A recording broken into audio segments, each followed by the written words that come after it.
All right, just when you thought you've seen it all, the Democrat Socialists of America, essentially communists, who are now clearly taking over the Democratic Party. In fact, Hakeem Jeffries delivered a major interview yesterday on the Sunday Talkies, and when pressed on so many of their radical positions, abolish police, abolish prisons, Medicare for all, abolish ICE, abolish the borders. Hakeem Jeffries said they are part now, the DSA are now part of our broader caucus and big tent. They are now more than welcome into the Democratic Party. So clearly, the establishment, the leadership of the Democrats are now allowing themselves to be slowly, completely taken over by communist, socialist, there's no other way to put it, lunatics. Well, you want to see lunacy now on steroids? Listen now to this. The DSA in New York and now in other places around the country, but in New York, they are led by a socialist lawmaker, State Assemblywoman Emily Gallagher. She describes herself, her words, a self-described neighborhood organizer, community organizer a la Obama, and democratic socialist, said now that it is time for stealing to be declared no longer illegal. Why? Because according to her, some people who engage in shoplifting, in theft, thievery, have a, quote, biological need. And so, because they have a biological need, according to her, for toothpaste, for soap, for food, for water, for whatever, all kinds of basic necessities, this now gives shoplifters the right to steal from store shelves. And she's now advocating, and by the way, she was joined by plenty of DSA members, left-wing politicians, criminal justice advocates, and so, according to her, she says they were monitoring arraignments at the Central Manhattan Court.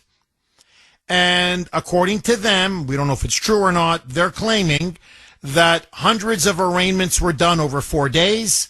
She says that about half of those cases were misdemeanors, many of them for petty larceny or petty burglary, shoplifting, stealing, and in particular, here's what she said. Most of what we saw were crimes of poverty. People who are stealing things like toothpaste. People who are stealing things like, soap. And that means if you're stealing those things, you need them. And we are choosing to protect billion-dollar companies like CVS and Walgreens over the people who are struggling to get by. This is unbelievable. So I would say that the true crime is that there is such incredible wealth disparity in this city that there are people who can be thrown in jail simply for having a biological need. So she says the answer, again, no prisons, no jails.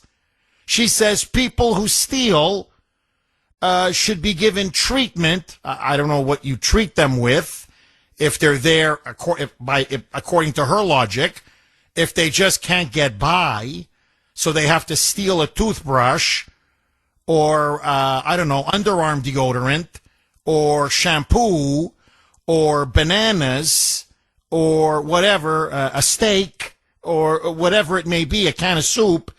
I guess what they mean is they give it to them for free. I assume that's what she's saying. That's the treatment. But she says that we cannot put them in jail under any circumstances. And here is exactly what she said. Quote, no one should be arrested, much less jailed, for stealing a tube of toothpaste. Incarceration separates people from their jobs, support services, loved ones. It perpetuates cycles of poverty and crime. That's a fact, no matter how much fear-mongering the right-wing media does. Okay, first, let me set the table. She's crazy. I'm telling you right now, and this is the problem. They're all crazy. And this is what Trump was addressing over the weekend in his speech in Long Island, where he said, forget socialism now. They've now gone to the communism phase of the revolution and of the Democratic Party. Do you believe, let me ask you, Kuhner country, I'd like to take as many calls as possible on this. Do you believe that people have the right to steal if it's based on a quote-unquote biological need? In other words, you're hungry, you should be allowed to steal. You need oral health, you should be allowed to steal. You need to shower and you don't have soap or shampoo, you should be allowed to steal. Should we now allow this in the United States of America? The DSA says yes. I say these people are crooks and criminals. And what is now very obvious to me is communism is theft. Communism is based on theft. To take your income, which you've earned, and essentially redistribute it to their supporters. To take your private property, to take your home, to take your possessions, and redistribute it to their supporters. What they're trying to do now is clearly install communism through, quote, criminal justice reform. And already, as you know, in many, many urban areas, Boston is Exhibit A. Remember under former District Attorney Rachel Rollins, where she refused to prosecute shoplifting under $1,000. So basically, you can go into a CVS, a 7-Eleven, a Walgreens, take your pick, and clean the place out up to $999, and nobody would be arrested for it. So it de facto legalized shoplifting and thievery. And what happened? By the way, not just in Boston. What happened in New York? What happened in Detroit? What happened in Chicago? What happened in Atlanta? What happened in LA? I could go on and on. These local pharmacies or drugstores, these local grocery stores, many of them in minority low-income neighborhoods, went bankrupt. Bye-bye. Bye-bye. Why? Because they couldn't sustain the massive loss in revenue and inventory. And by the way, they're not stealing a single toothpaste, a tube of toothpaste. They're not stealing a single toothbrush. In fact, as people are commenting all over New York in the response to these insane comments, they're saying, we've watched them come in and clean out an entire shelf of tubes of toothpaste, entire shelves of toothbrushes, or soap, or shampoo, or whatever, and then they go and resell it. So that's point number one. Second point, when someone comes into a store and begins to shoplift, and this now becomes legal, acceptable, who do you think bears the extra cost? We do, the customers. If shoplifting is rampant, they have to raise prices. If they don't raise prices, then they go bankrupt. So I have to pay, you have to pay for their stealing and their shoplifting? Why? Why do I have to pay? Because you don't want to get a job and get off drugs and go out and make an honest living. And by the way, why are we paying so much then in welfare? I mean, you've got Section 8 housing, EBT, welfare money, food stamps. I could go on and on. So what are you doing with all of that? So no, you don't need to steal. You want to steal.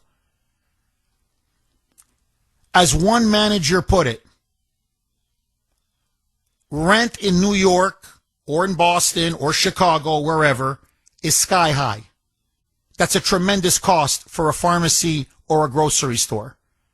Then we've got to pay our workers. Then we've got to pay our utilities. Then we've got all this other overhead. And if they're coming in and they're just stealing and stealing and stealing and then telling their friends you can steal, which means more theft and more shoplifting, and there's no money coming in, what do you think happens? 617-266-6868 is the number. Okay, Kuhner Country. I'm kind of laughing because this is so absurd. I can't believe we're even having this conversation, but this is now where we are. Should stealing be considered a crime? Because now the DSA says no. Or to qualify it, crimes of poverty should be legal. If you claim you need something, it's a biological need, no, you should be allowed to steal. So, should stealing be considered a crime? 617-266-6868. Okay, I want to go to Diane and Lynn, but just before I do, Diane, because I'm getting disbelief. I'm getting texts, I'm getting emails, and they're like, Jeff, come on. No, there's no way. There's no way that they're now advocating this. Okay, here it is.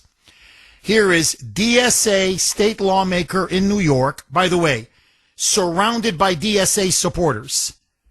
Okay, and by the way, and this is, they also support this in city after city after city.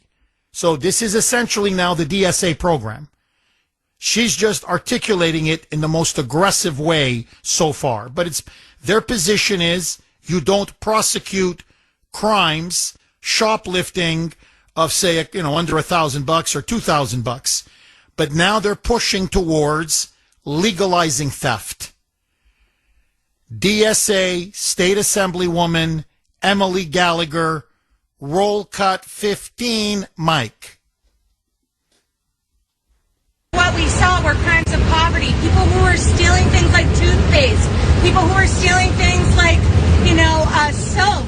And that means if you're stealing those things, you need them. Right. And we are choosing to protect billion-dollar companies like CVS and Walgreens over the people who are struggling to get by. So I would say that the true crime is that there is such incredible wealth disparity in this city that there are people who can be thrown in jail simply for having a biological need. And so one of the things that I'm fighting for at the state level is to make sure we pass things like treatment, not jail, and that we hold the line on the incredible criminal justice reforms that we have done over the last 10 and 20 years that are constantly being threatened by right-wing media who are looking to fearmonger about people who are actually just in absolute dire straits. This is anarchy. What she's advocating now, really, is anarchy. It's now go and steal. Just go and plunder. Go. Go to Walmart, go to Target, go to your grocery store, go to your pharmacy, go to your local convenience store, anywhere. Just plunder. Just take. Just take and take and take and take and just say you need it. You have some biological need. And then I'm telling you, the whole society and civilization unravels. Now, they want us to vote for this in November? Ay, ay, ay. Ay, ay, ay. Okay, should stealing be considered a crime? I say yes. Call me crazy. Call me old-fashioned. The Moonbats say no. What say you? Diane in Lynn. Thanks for holding, Diane, and welcome. Aren't those communists slick? They take something like, oh, they just need something for survival. We can't arrest them for that. So everyone's sympathetic toward that idea, and so then that's where you start bending the law and changing it and getting crazy. First of all, you're right. With the illegals are provided with the things they need more than than enough. So they just want to make extra buck and buy and steal whatever they want and make profit on that. And also, where do you draw the line? I live in a bad neighborhood. I live alone. I want a gun. I don't want to bother going through the motions of getting a gun properly. I just want to get a gun fast, so I know a guy down the street who can get me a gun. And it's for my necessity. It's a necessity of life. If someone breaks in my house, I'm defenseless. So I should be able to have a gun illegally. So where do you draw the line? You got to draw the line immediately. Anything is stealing if you're taking something that's not yours. Oh, I'm with you, Diane. Not 100, but 1,000%. And Diane, let me ask you this: most people today, you need a car, right, to go to a job, to do chores, to survive. Well, steal a car. It's a biological need. I need a roof over my head. I don't know about you, Diane. So, what? We're going to start breaking into apartments? We're going to start stealing people's homes?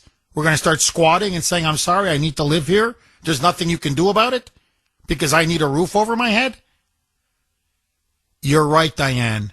This is communism. And now we're getting into the end game of communism. Okay, let me ask all of you. It is the Kuhner Country poll question of the day, sponsored by Mario's. Mario's quality roofing, siding, and windows. And no, it's not. I know it's not April Fool's, obviously. It's August 17, but it's not an April Fool's Day question. The DSA are now saying that stealing should be legal. Shoplifting in particular, what they call crimes of poverty based on quote-unquote biological need. So, I gotta ask you, okay, here it is. Should stealing be considered a crime? The way it's been, I don't know, since the Bible. It's in the Ten Commandments. Almost every culture, every civilization, thousands of years. No, you don't steal. You don't take someone else's property or what they own. It's wrong. It's immoral. It's unnatural. It's an offense against civilized society, against your fellow human beings, against God. But no, the commies now want rampant shoplifting and they want it legal. So my question to you, should stealing be considered a crime? A, yes. B, no. You know where I stand. You can vote on our webpage, wrko.com/Kuhner, wrko.com/Kuhner, KUHN as in National ER. You can also vote via X, my handle there, all one word. And yes, I was active on X last night. My handle there, at the Kuhner Report. One word, at the Kuhner Report, KUHN as in National ER. Okay, very quickly, a really good message from Marianne, who lives down in Florida. And this is what Marianne says. Jeff, she's either wanting to protect every criminal and not make them accountable for their crimes, or, talk about Emily Gallagher, the DSA lawmaker, or she's too stupid to understand that they're not stealing, like you said, one tube of toothpaste or a couple of apples. They're stealing in bulk. Does she not understand they're stealing in bulk and then selling it on the black market? Stealing should be considered a crime. It's in the Ten Commandments. They shall not, or thou shall not steal. But then again, these people don't believe in God or the Bible. And then she says, let me add that if these criminals, and this is such a good point, walked into their homes of people like this nitwit Emily Gallagher, who's spewing this kind of rhetoric, and they stole her TV and her computer and her whatever she has for electronics, everything she has, if they stole her car, then would it be a crime? If they stole every ounce of food out of her cupboard, then would it be a crime? I mean, don't they need computers for their kids or school? So get them help and that's it? No punishment? You just get quote-unquote treatment or help?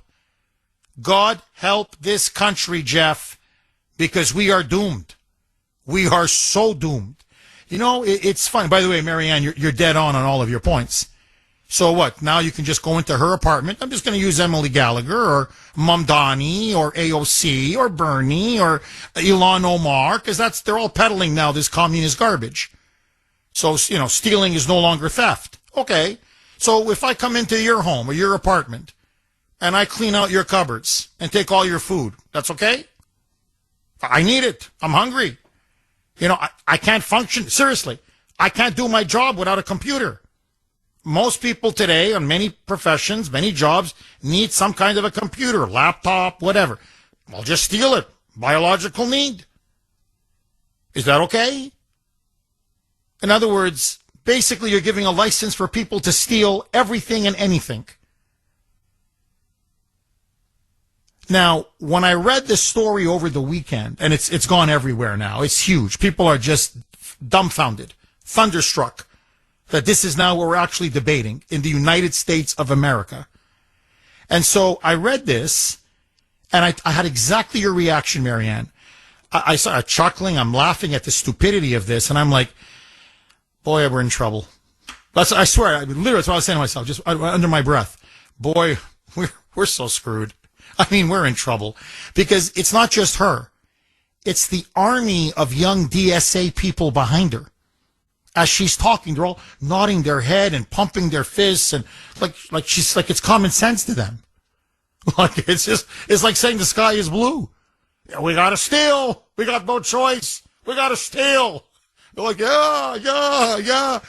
I'm like, oh my God, what socialist indoctrination has done. Ay. But then I began to realize, if you look at the comments, the backlash, she's getting destroyed. And I'm saying to myself, you know, I don't want people like this to ever come to power. That's what's scary. But on the other hand, the more they talk, the more radical they show their true selves, right? The more they show their radical true selves, the more they lift the mask on who and what the Democratic Party is. Forget 80-20. We're looking at 90-10, 95-5 as a country. Who's going to vote for this? I mean, except for the criminals and the illegals. Okay, but outside of that, who's going to vote for this? This is suicide. If the Democrats run on this, I'm telling you, they're finished. They're finished. They might as well just take the proverbial, gun to the temple and pull the trigger. Because no political party has any kind of a shelf life in America now calling for open shoplifting and theft. 617-266-6868. Agree, disagree. Okay, Mike, who do you want me to go to next? Derek in Alston. Thanks for holding, Derek, and welcome. Hello? Derek, you're on the air. Go ahead. Yes, how you doing, Jeff? Good show as usual. Thank you, Derek. To answer that question, to me it's a no-brainer that stealing's illegal. But I'll give you an example.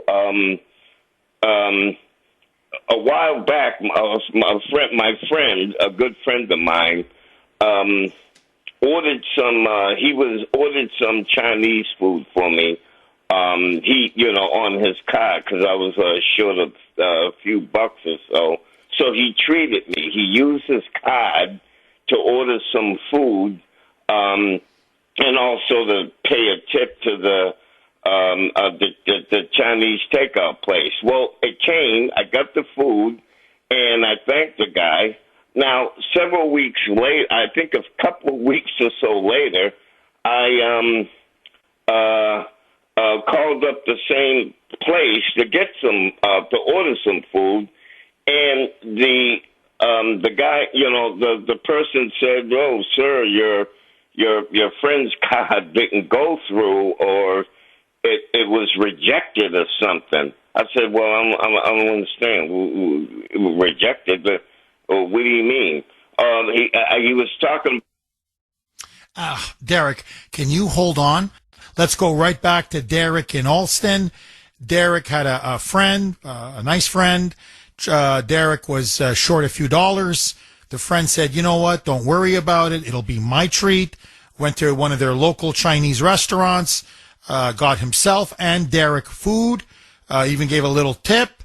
And then a couple of weeks later, Derek finds out from either a manager or someone at that Chinese restaurant, the payment did not go through. And so that's how we left the story. We had to go to break. Derek, please pick up where we left off. Jeff, when I called up to order some some more takeout from that restaurant, one of the people working there said, "Well, sir, the order didn't go through, or you owe us $28 or something." And I said, "Well, what are you talking about?" And, at first I didn't know what they were talking about, but he said something about a couple of weeks ago, and I said, "Oh, I guess it was my friend who treated me for some food." So the bottom line, Jeff, is I want to stay in good with these folks.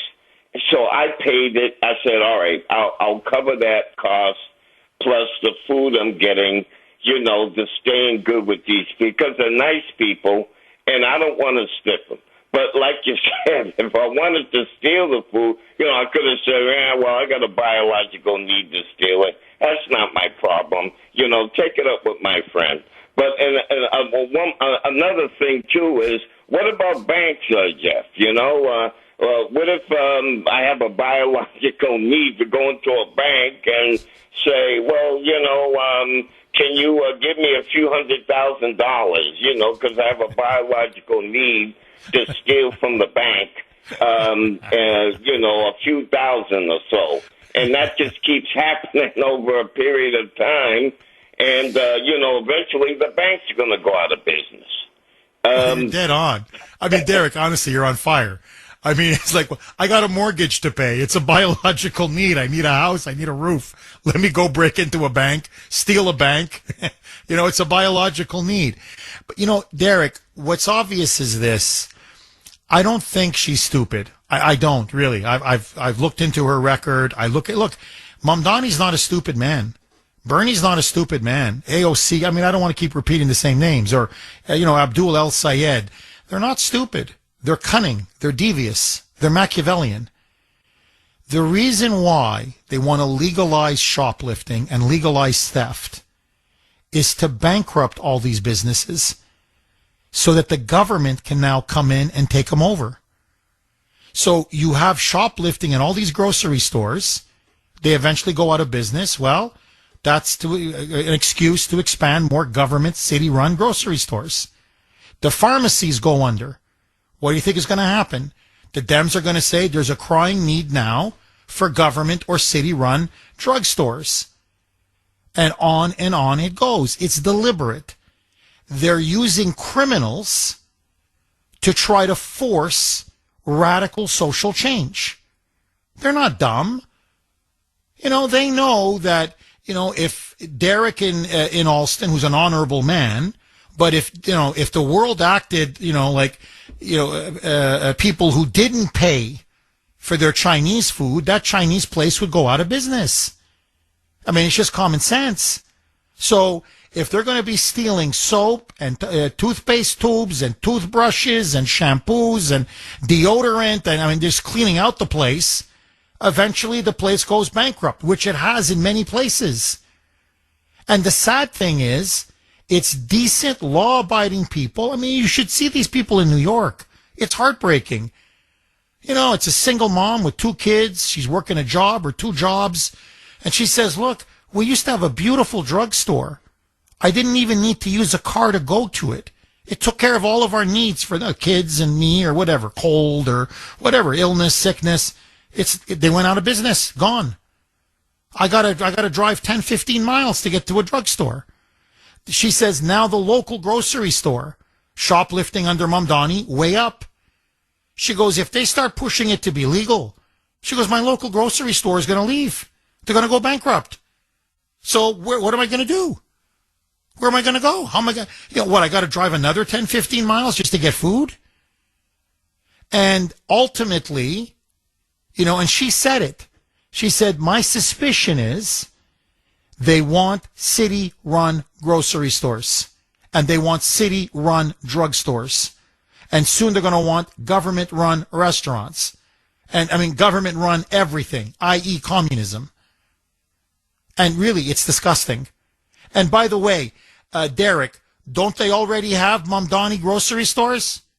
City-run, government-run grocery stores paid for by taxpayer dollars? So why don't they go to those government-run grocery stores and take everything for free? Just they're not open yet, Mike. No, I hear you. But my point is they can, hey, don't shoplift from your local grocery store, your local Rite Aid or Walgreens or CVS. You got the Mamdani grocery stores. Go clean out those shelves and see how long that thing lasts. But this is communism. There's no question. This is stealth, cunning communism, creeping communism. And we got to stop it. We have to stop it now. Derek, thank you so much for that call. 617-266-6868. Mel in Saratoga. Thanks for holding, Mel, and welcome. Good morning, Jeff. Thank you for taking my call. My pleasure, Mel. Yeah, yes, thank you. Jeff, I'm a registered Republican and proud to say so. And the Assemblywoman who represents my district is a Democrat. Her name is Carrie Warner, and she's about 4 blocks away from where I'm standing at right now. And as I said to Mike, when I get done here at the track training these horses, I'm going right to her office, and I'm going to sit down. And I'm going to ask her, do you agree with this policy by this Gallagher, this nut job, Assemblywoman Gallagher, to be able to try and pass this law or make it legal for theft here in New York and across the country. So and Paul Tonko, he's another Democrat representative in my district. Who do I have? I don't have anybody really to more speak with other than these Democrats and the libtards that live in my neighborhood. I would have to say that 85% of them will go along with this policy, but when it happens to them, then they'll start crying, but it's too late. So I'm going right to her office and ask, does she agree with this policy? And I want you to send me a letter stating that fact. I want her to send me a letter stating that fact. Because I could use that to more or less discredit her publicly. As I said to Mike, if that be the case, I'm going to be down on Broadway, bullhorn in hand. Now, it's going to be let known that this is the representative. No, I think, look, what you're talking now is, I think, the solution. I think New Yorkers in general, and not just New Yorkers, frankly, Americans in blue states, we've got to start speaking out. This is getting out of control. It's getting out of hand. And all we have to do is just put a spotlight on, as you put it, their insanity. These are nut jobs. The overwhelming majority of the American people are not for this. Maybe Bill in Sudbury, Chris in Gloucester, some of the hardcore crazies. But frankly, most people are not for this. I'm telling you, they know in their gut that stealing is wrong. And they know what happens to a society if you start to allow stealing and it becomes rampant. You're going to destroy everything. And everybody knows that. It's going to be like a jungle, the law of the jungle. No, Mel, the thing that bothers me, besides the lunacy of this policy, this is what bothers me. When my parents came from the old country, really, no exaggeration, I think my mother had $10 in her pocket, a suitcase with her clothes and $10 in her pocket. My father was, what they call a DP, a displaced person at the time. Okay, basically came from a refugee camp. They could barely, scrape 2 nickels together. They were poor, but they were proud. And they were very, very hardworking. They never once stole. I know, I'm telling you for a fact, they never even think of stealing. And, I was brought up, one of the worst things to be is a thief. You want something, you earn it. You get a job. If you need 2 jobs. If you need 3 jobs. And you watch what you spend and buy what you want to buy or buy what you need to buy. You pay your own way in life. You pay for your food. You pay for your groceries. You pay for your electricity, your utilities, your rent, your mortgage, whatever, your car, whatever it is. You pay your own bills and you don't make excuses. This sense now of absolute entitlement that, I don't have money. Well, whose fault is that? Well, I don't care. I got a need and I'm going to go in there and I'm going to steal. To me, it's honestly, Mel, it's not just un-American. It's not just un-Christian. It's almost unhuman to do that, to so disrespect your neighbor that you think that, you're entitled to what they have. It's a sea change in a mentality. And it really is. That's a communist mentality. And, Mel, I think to be fair, a lot of it comes from our politicians. And I want to read a text and I want to get your final, give you the last word, Mel.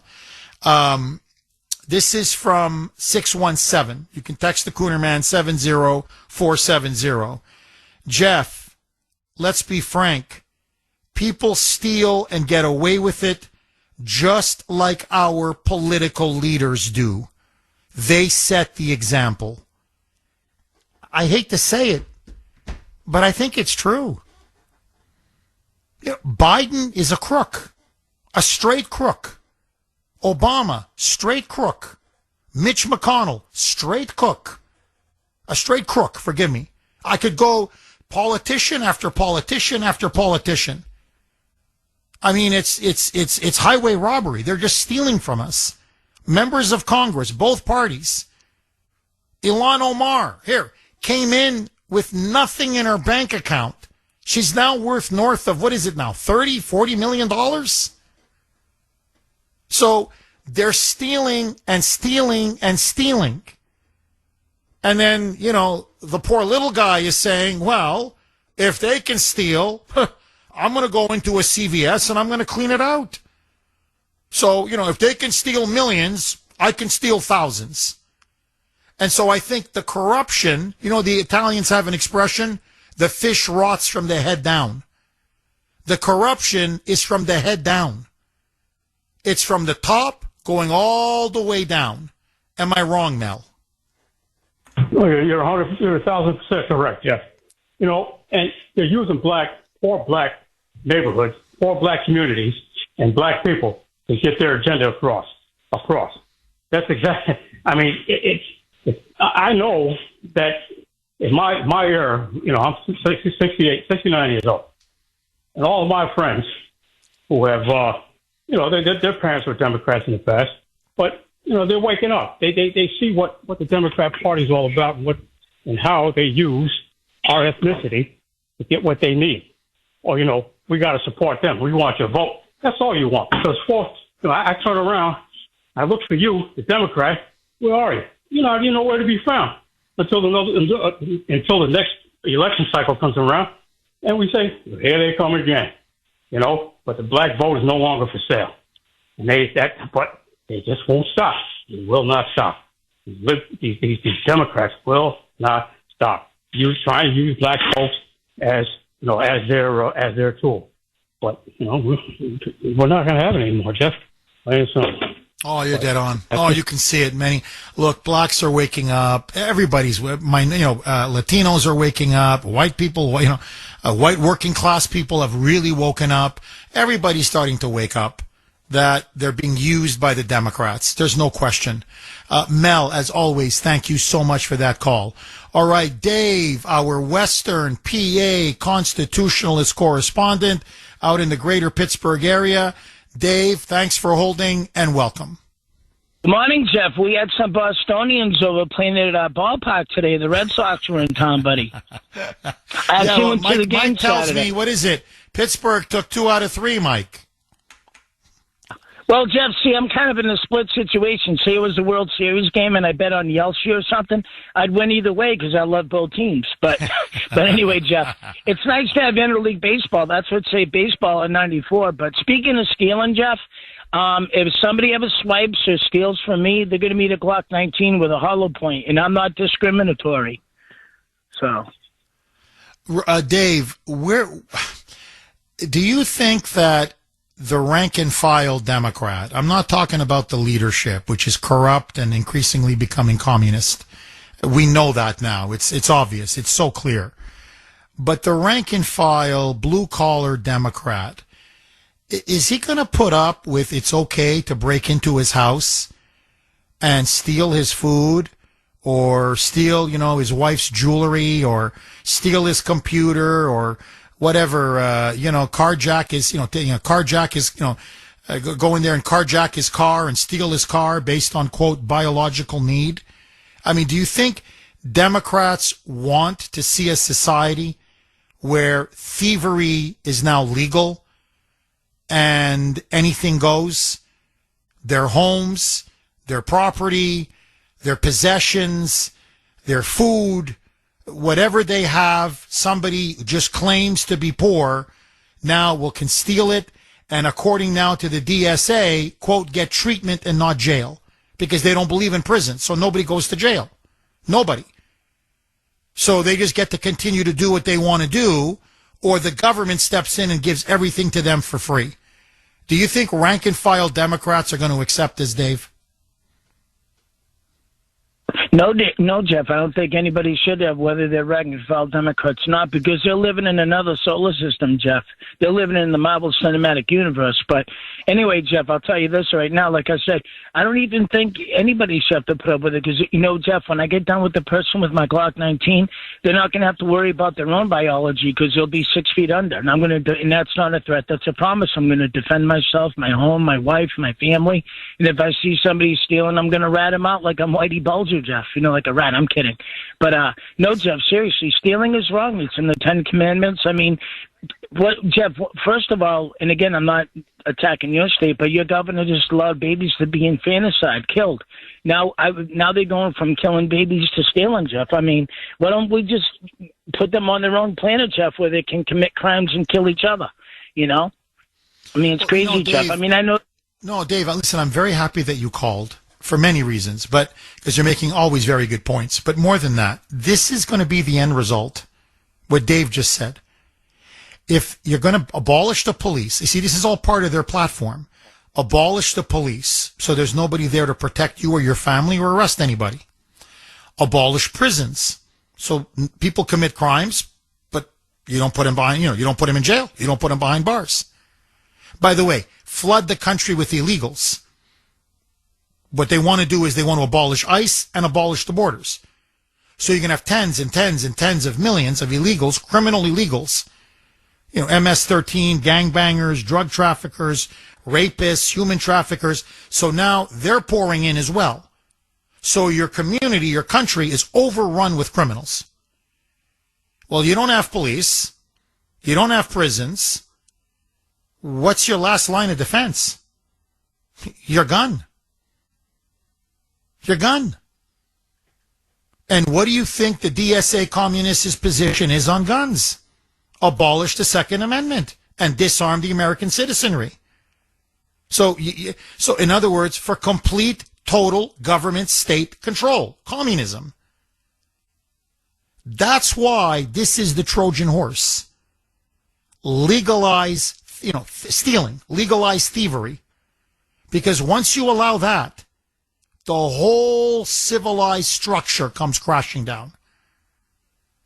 And this is what I mean when I say they're dangerous. I think frankly they're unhinged, but they have to be defeated.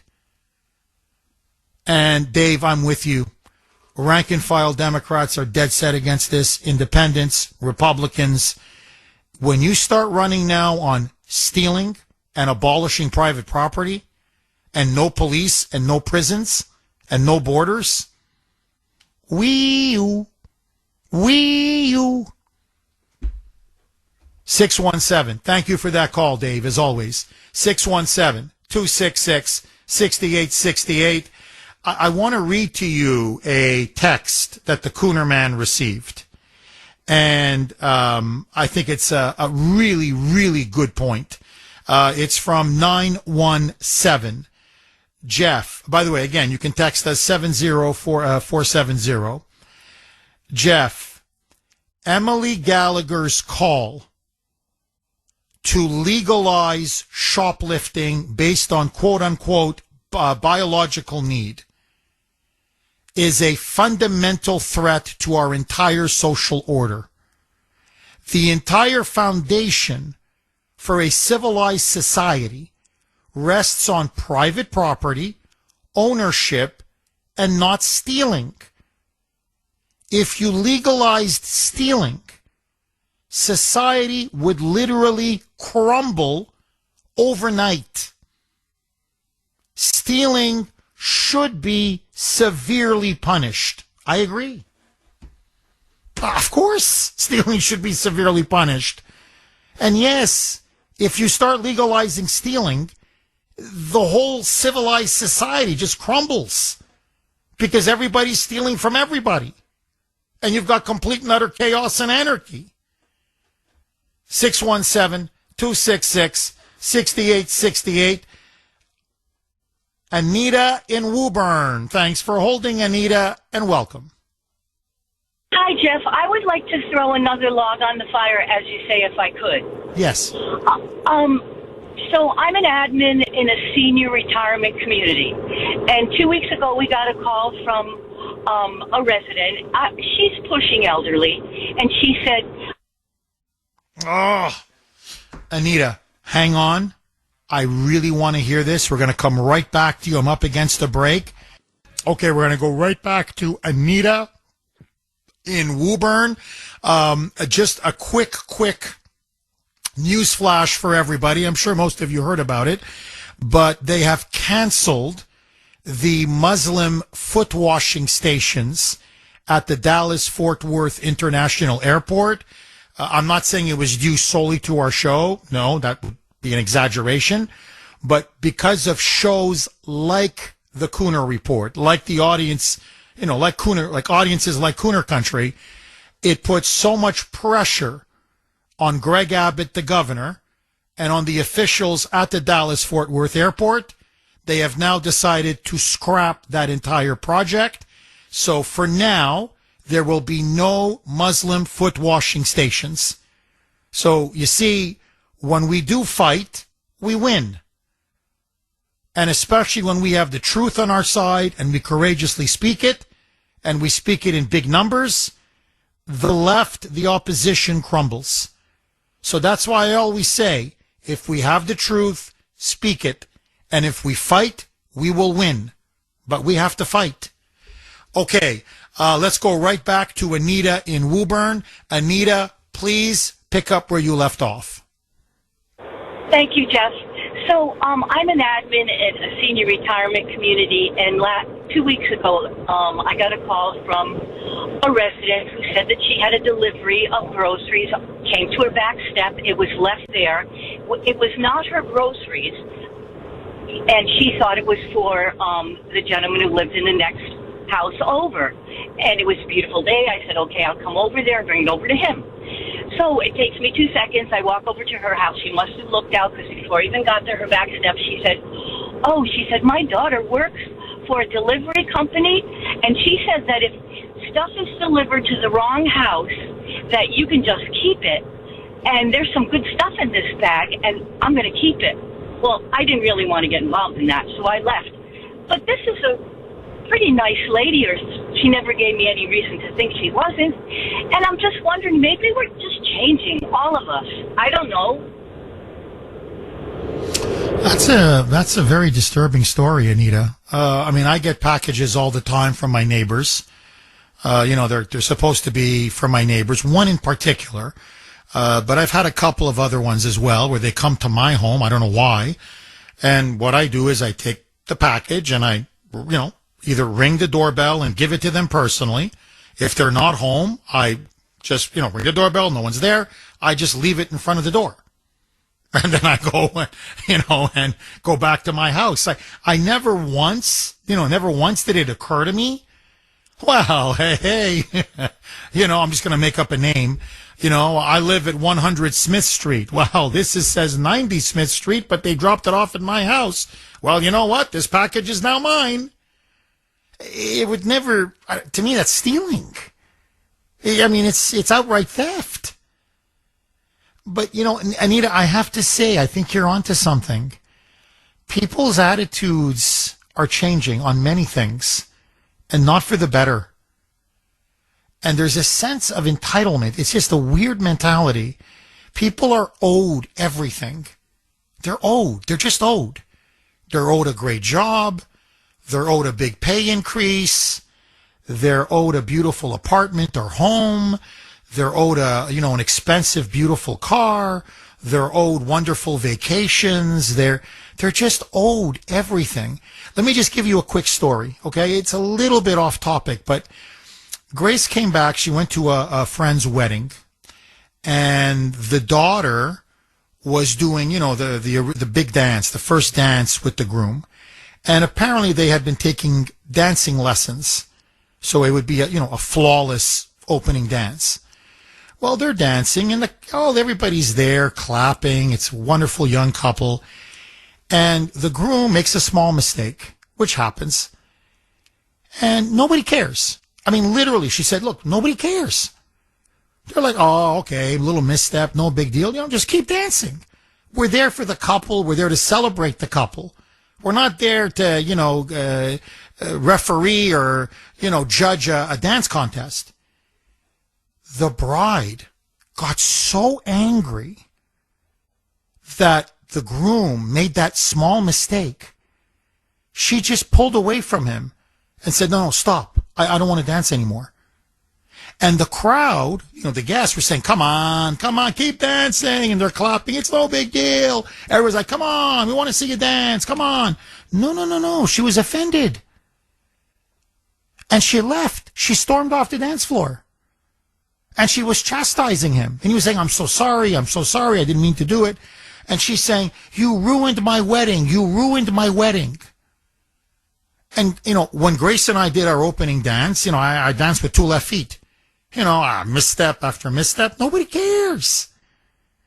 The point being, it's like, she's entitled to a perfect dance, the opening dance at her wedding. Now, if she's going to be like this on the day of your wedding, what the hell is she going to be 3, 4, 5 years down the road with this kind of an entitled, selfish mentality? This is what I'm saying. These are stories you never used to hear before. Before, we're like, okay, innocent little mistake. It's cute. It's adorable. Nobody cares. You keep on dancing. To me, it's a metaphor for marriage. Okay, you make a misstep, no problem. You just keep on dancing together and you'll be fine. No. Okay, just when you thought the DSA communists couldn't get even more radical, couldn't get any more radical, This is now State Assemblywoman Emily Gallagher over the weekend, just before the weekend, my bad, in front of a court in Midtown Manhattan, surrounded by other DSA supporters, now openly advocating what the DSA now wants to do for the entire country. Now remember, Hakeem Jeffries this weekend openly and publicly said that the Democratic Socialists of America, his words, not mine, are part of the broad Democratic caucus. They are now formally part of the Democratic tent, and he welcomes them with open arms. So the DSA takeover of the Democratic establishment continues, and this is now what they're pushing. They want stealing to no longer be considered a crime. Shoplifting, stealing, whatever, 7-Eleven, Walmart, Target, Rite Aid, CVS, Walgreens, you name it. Drugstores, grocery stores, any kind of stores.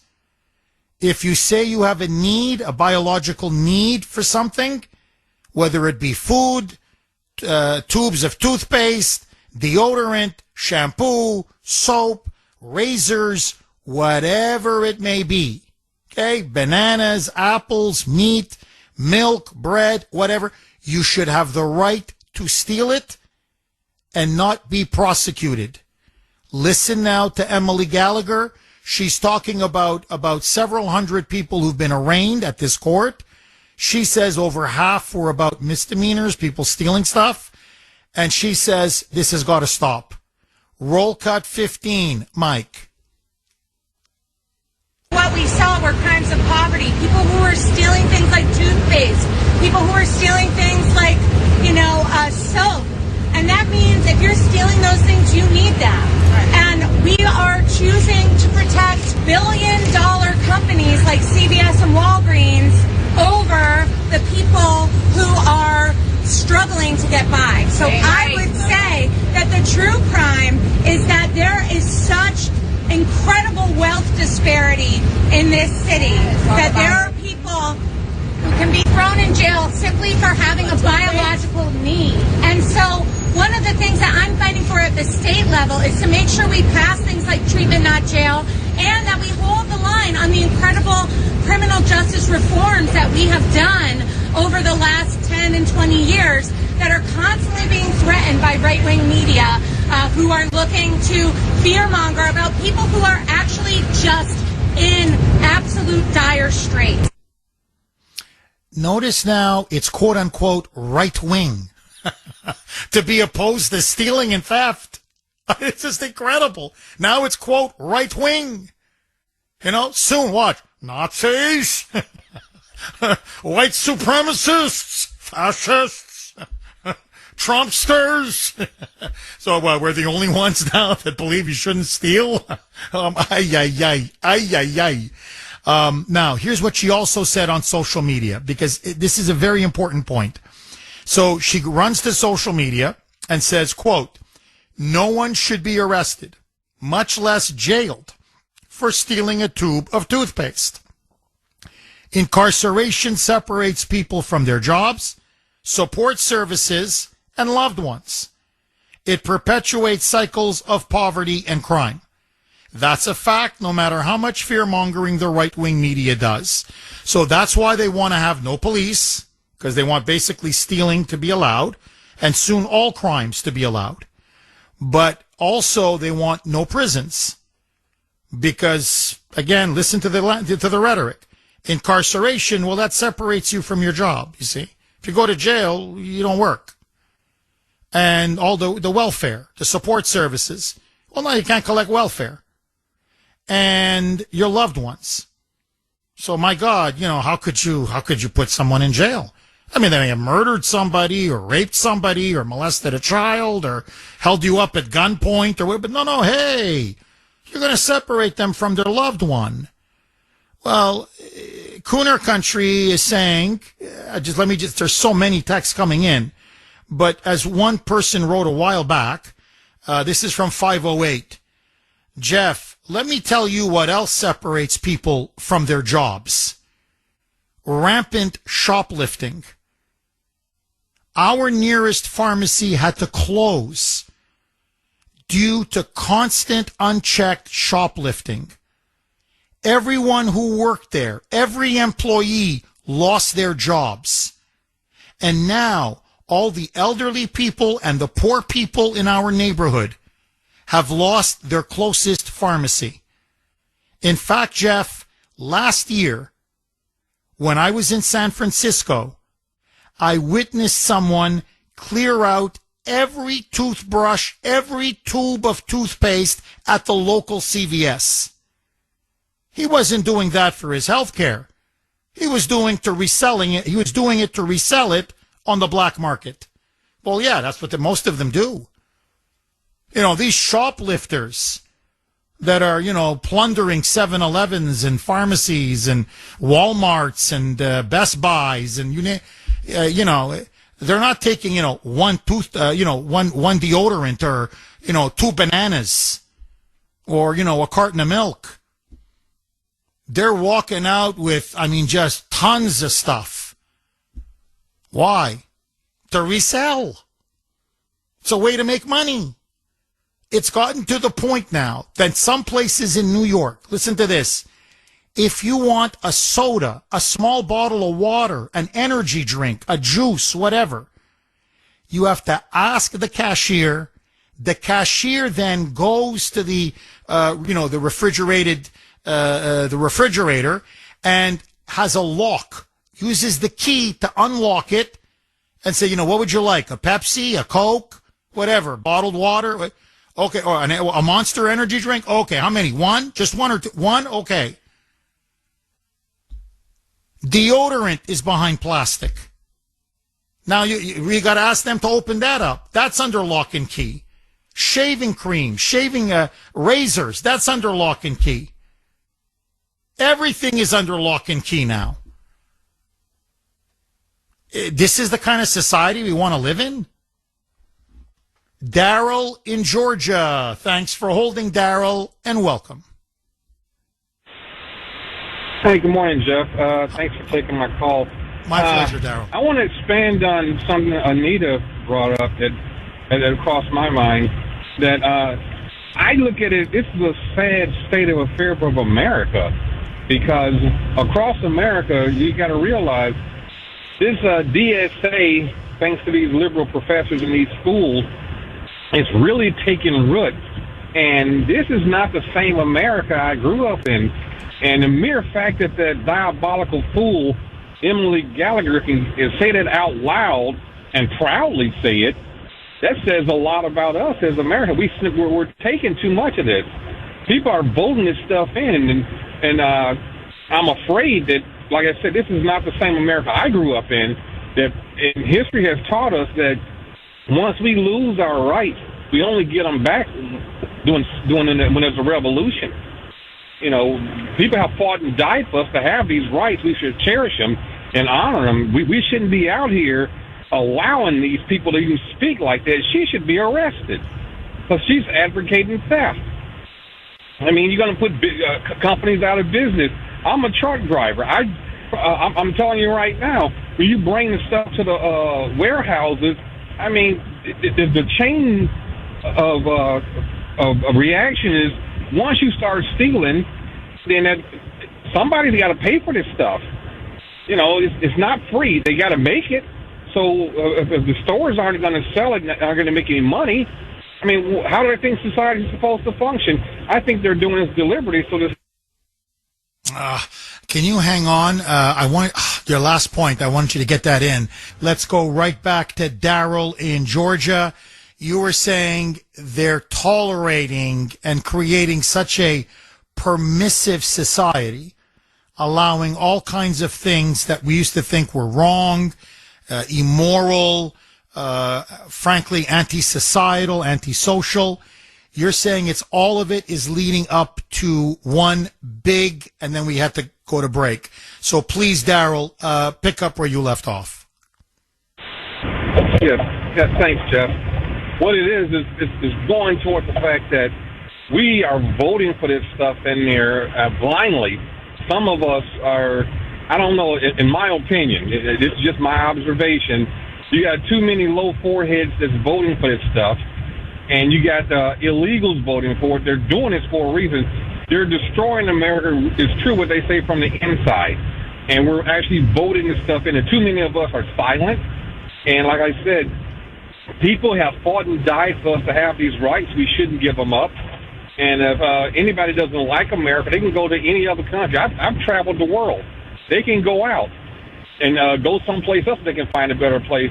But too many Americans are silent, and they're letting the minority, because they're not a majority yet. They may have a loud voice, but they're still a minority, and they're making it seem as though they're a majority and just taking over. And they're sitting back and just letting it happen. They're complaining to each other, but they're not even participating in the voting half the time. They don't get out and vote. They don't get out and to the council meetings, for the city councils and so forth. I mean, America is soft now. I mean, we're right, and this isn't the way it's going to have to be. I'm like, I see violence in the future. I really do, and that's not what I want, but I can see it coming because you got many Americans who are red-blooded Americans. They're not going to sit back and just take it. They're trying to take this into a communist country right before our eyes. That's the way I see it. Well, you know, Daryl, by the way, you're 1,000% correct, but I want to read to you a text I got. It's from 781. And as you referenced Anita's call, and this person is addressing you and Anita. Jeff, these callers are right. People are changing, and there are signs of social decay everywhere. People now drive rudely. People don't return shopping carts, and sometimes leave them in a handicap spot. And Jeff, the trash. People leave trash at the beach and throw stuff out their car window like someone else will pick up after them. You know, Daryl, I'm noticing the same thing. Shopping carts, you go to a grocery store, nobody brings it back to where they're supposed to be. They just leave them everywhere. People are extremely rude now when they drive. Everybody's cutting people off. Nobody obeys the traffic laws anymore. The middle finger is flying, all kidding aside, not just to me. I see it everywhere. Honking, road rage, middle fingers, and trash. People have become much dirtier. They leave trash everywhere. The beach, it's a disgrace. I see people throwing stuff out of their car. They have no respect for themselves. They have no respect for their communities, for their neighborhoods. And it's this entitlement mentality. I keep coming back to this, where, I don't know, you're entitled to just leave your shopping cart right there where it is. Even though it's going to inconvenience, people are going to try to come after you and park at the grocery store. You're entitled to just, just throw your bag right there on the grass. Or, you're having a drink or whatever, and you just, your soda or your bottle of Coke or whatever, you just throw it right there on the grass. And you see this in so many areas. People just don't care. And they think, well, someone will pick up after me. Well, no. People aren't going to pick up after you. You got to pick up after yourself. But where's your self-respect? And where's your respect for your neighbor and for people in your community and for your fellow citizen? Daryl, am I wrong?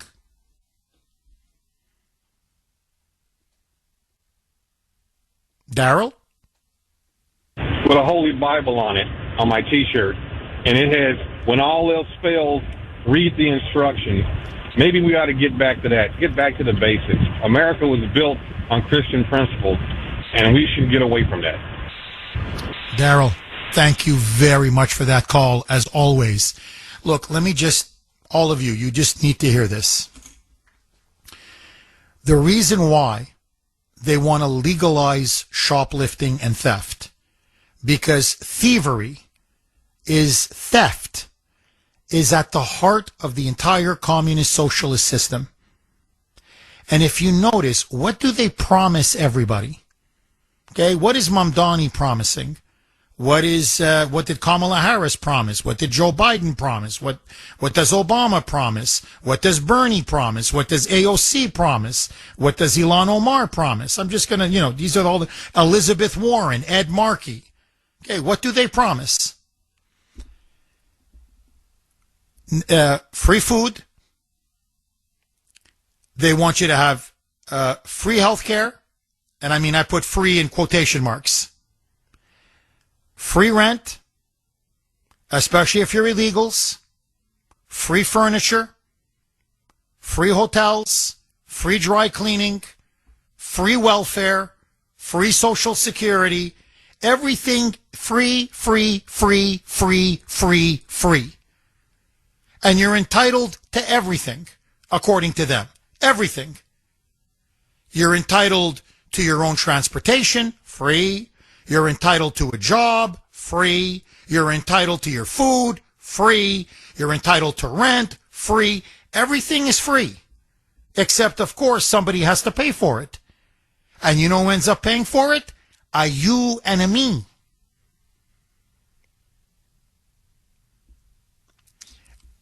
When the communists took over in Eastern Europe after the Second World War, my grandfather was a humble, small peasant farmer. Believe me, he did not have much.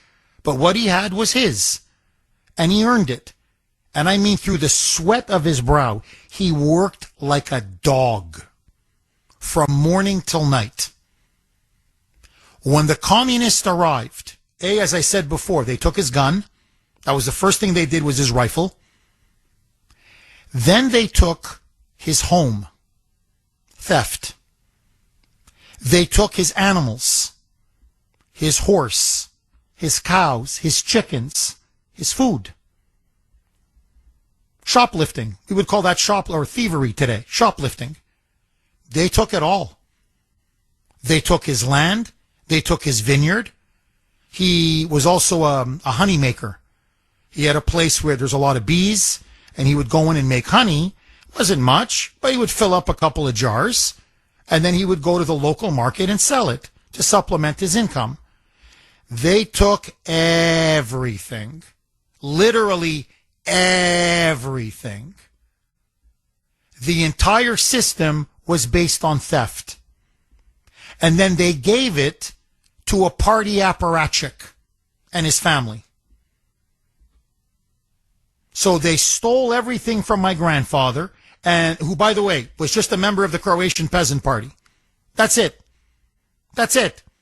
A democratic, parliamentary party that wanted democracy, the rule of law. They wanted to ally Croatia with the United States and Britain. That's it. That was his big crime. And they crushed him. They crushed my grandmother. They crushed my father. They crushed his siblings, his brother and sister. And then, and I'll never forget this because both my father and my grandfather told me this, they managed to save a little bit of money over 20 years. Now they're being expelled. They're just being out. They're told, either we're going to kill you or get the hell out of here. So they leave. My grandfather realizes the writing's on the wall. We better get out. Germany, West Germany at the time, takes my grandfather in only because of our last name. It's a German last name. Because we had our ancestors 600-700 years ago had emigrated from Germany, the Black Forest, to fight the Ottoman Empire. And so they resettled in Croatia because that was the front line at the time. So the West German government said, well, since you have German blood and your family dates back to German roots 600-700 years, and you have a German last name, we're going to let you in. If people say, Jeff, you seem to have a little bit of a soft spot for Germany, honestly, that's the reason why. At the border, they're on a train. All they have left are a few possessions that they have in their hands. Underwear, socks, a shirt, pants, and that's it. They took everything else. Everything else. but they managed to stash a little bit of money under the pillow. And the communists didn't know about it and they couldn't get it. At the border, the communist authorities said, hand over your passport, all of your passports. So my grandfather gives all the passports for him, his wife, and all his children. And then there was a visa that they would give allowing you to enter West Germany. And the guard gave it to my grandfather, like he had it in his hand. He handed it over and then pulled it back. And he said, don't lie to me. You're not getting this visa unless you give me either money or some kind of jewelry. I don't believe we took everything from you. Don't tell me your wife doesn't have a ring.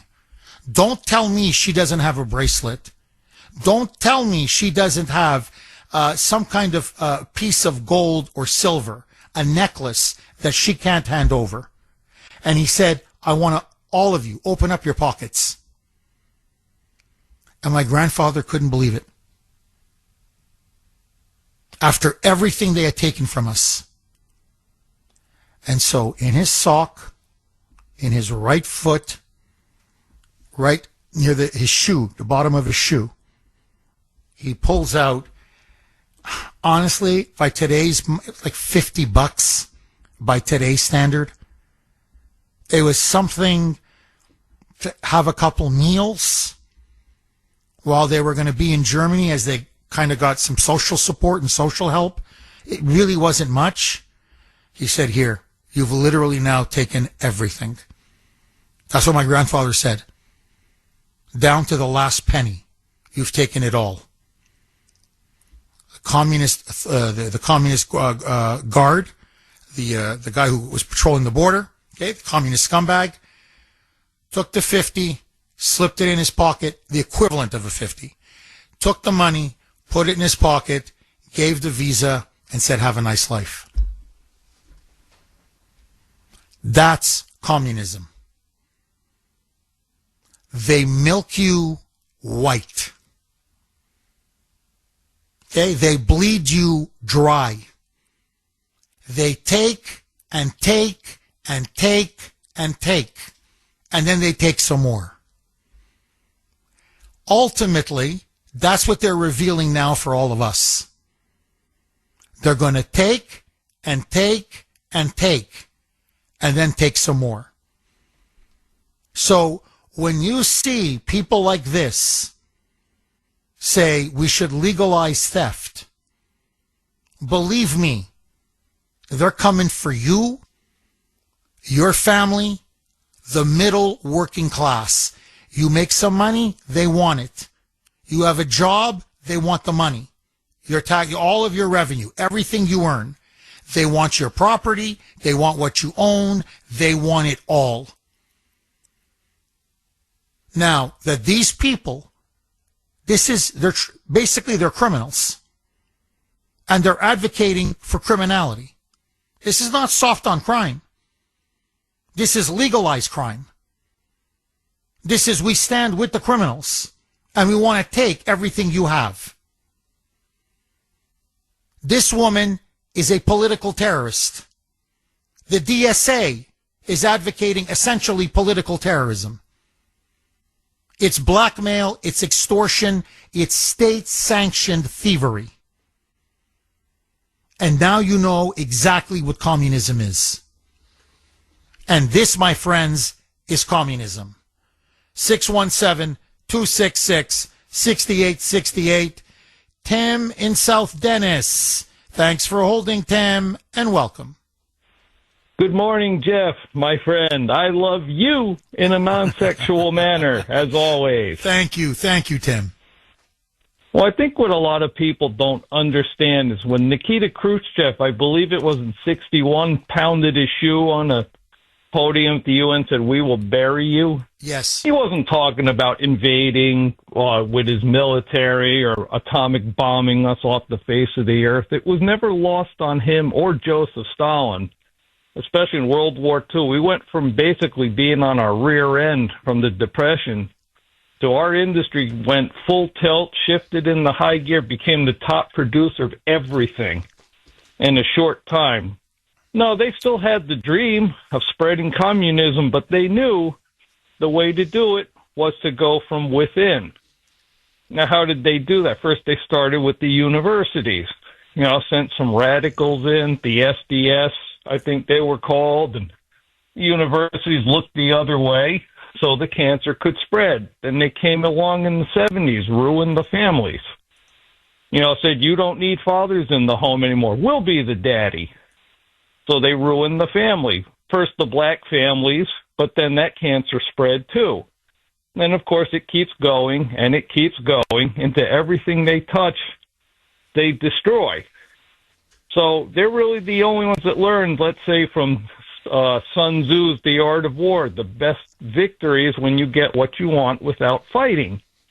But in this case, unlike any other time communism's risen, this time the cancer has a very unhealthy parasite attached to it, and that's called radical Islam, which is just using it as a vessel to get in here and do the same thing. And they're both the same as they believe they're very patient.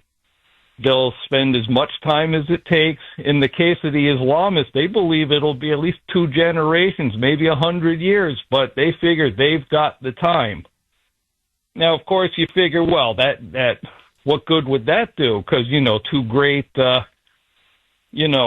ideologies can't live side by side. Well, remember, people thought up till the Russians and Germans signed their non-aggression pact, eventually the 2 great isms, communism and fascism, would square off. But then they came together, and the whole world was like, what? But then after a year and a half of the carnage, look what they did to Central and Eastern Europe. Eventually one turned on the other, and that got very ugly. And that's why if we don't now stand up and stop this cancer where it is, what you saw there, things are going to get very ugly very fast. I just saw some Islamists put a short YouTube video out where they're from New York City yelling, Allahu Akbar, this is New Yorkistan, and we're going to push radical Islam, and you're going to accept it, and that's the way it is. And a lot of former radical Muslims said, of course we align with the left because they're stupid. So, that's just the whole plan. Go from within.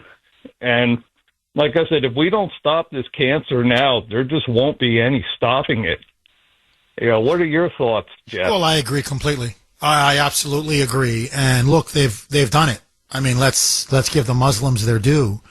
They've installed Mamdani as the mayor of New York City, the most populous, the most populated city in America, arguably the most culturally, financially influential city in America, although it's in decline, but still, come on, it's New York City. And, they've got their guy. And he's wreaking havoc. He's wreaking division. And it's only getting worse. And now they're spreading. They're spreading into other cities. They're spreading into other states, to the point now that they've escalated, and they're openly calling for people to shoplift, people to steal, people to break into other people's homes, and all of it be legal. Stealing now should be legal. Look, I'm not trying to alarm people. It's a Monday. It's a beautiful day outside. Well, not beautiful, but it's, whatever. It's nice. It's not raining, at least where I am. Temperature is nice. I know people were, on the beach during the weekend, and, I don't want to pour gasoline on the fire. But the only thing left for them to do now is to advocate murder. And already some of them are openly advocating murder. But it's going to get to that point very, very soon. You can see that. This thing is not slowing down. It's speeding up. And they're just getting crazier and crazier and crazier and crazier.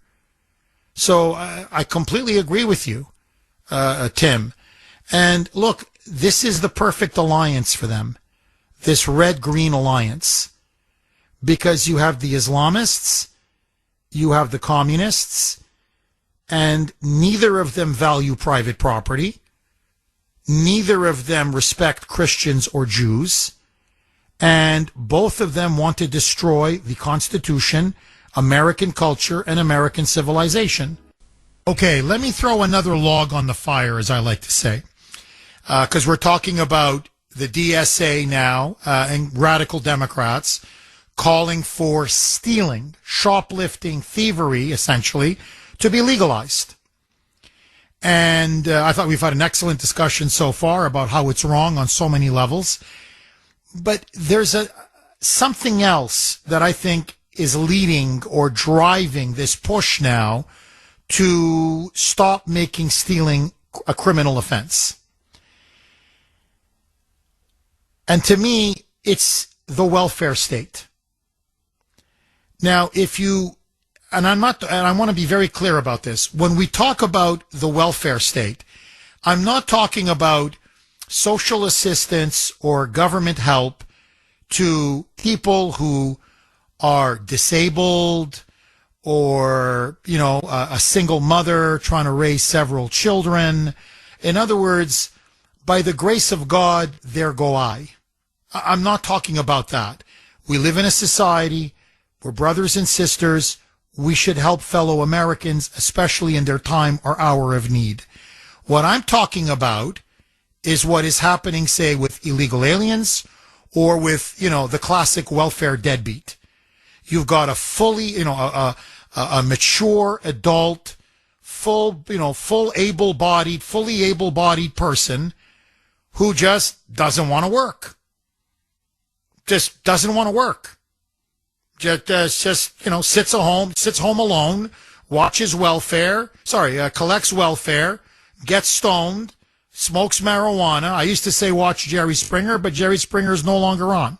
So I don't know, watches something on, reality TV, whatever they watch nowadays, or plays video games.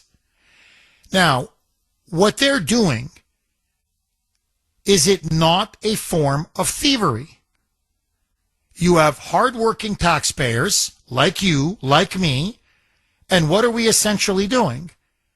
We are completely subsidizing someone who's not doing anything, who is able to work, who is able to provide for themselves, for himself or herself, but instead of providing for themselves, they're just mooching off of us.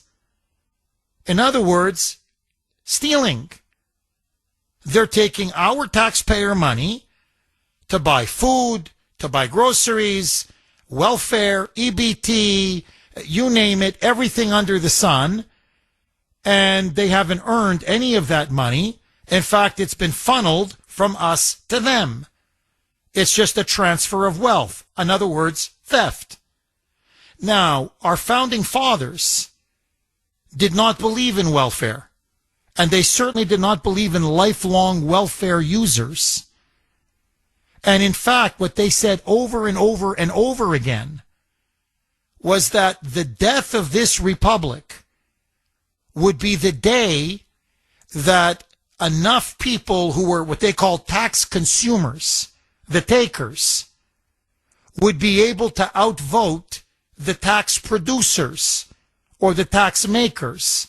In other words, the people who work and pay taxes. And so it seems to me, I'm sorry, I don't believe the way the Democrats have now rigged the system. Why should taxpayers who fund all of the welfare, i.e. us, why shouldn't we have more of a say in our elections than, say, lifelong welfare users? Why should the tax makers not have more of a say than the tax takers? The tax producers should have more of a say than the tax consumers. Because think about it, it's insane to give these two groups, right, the makers versus the takers, the same voting power. Why? Because the tax consumers, the takers, are always going to vote for the person or the party that promises them the most free stuff that the rest of us have to pay for. So why should someone who doesn't work, doesn't want to work, is an able-bodied, fully able-bodied person, sits around all day getting stoned, stuffing his or her face, watching television or playing video games or whatever they do, why should they get the same equal vote as you or me, who's paying for them staying at home doing nothing? We're paying all the expenses. The founding fathers, when America was first created, said, no. Only landowners or taxpayers should have the right to vote. In other words, property owners, people who had a stake in society, people who paid their taxes. They said otherwise, you're going to have people just vote themselves freebie after freebie after freebie. So let me throw, as I said, this log on the fire, just very quick. I pretty much laid it out in the last segment. But when you have a welfare system, the way it's been designed now over the last 60 years, okay, especially with Lyndon Johnson's Great Society, in which you have not just lifelong welfare users, it's almost now generational. It's generational.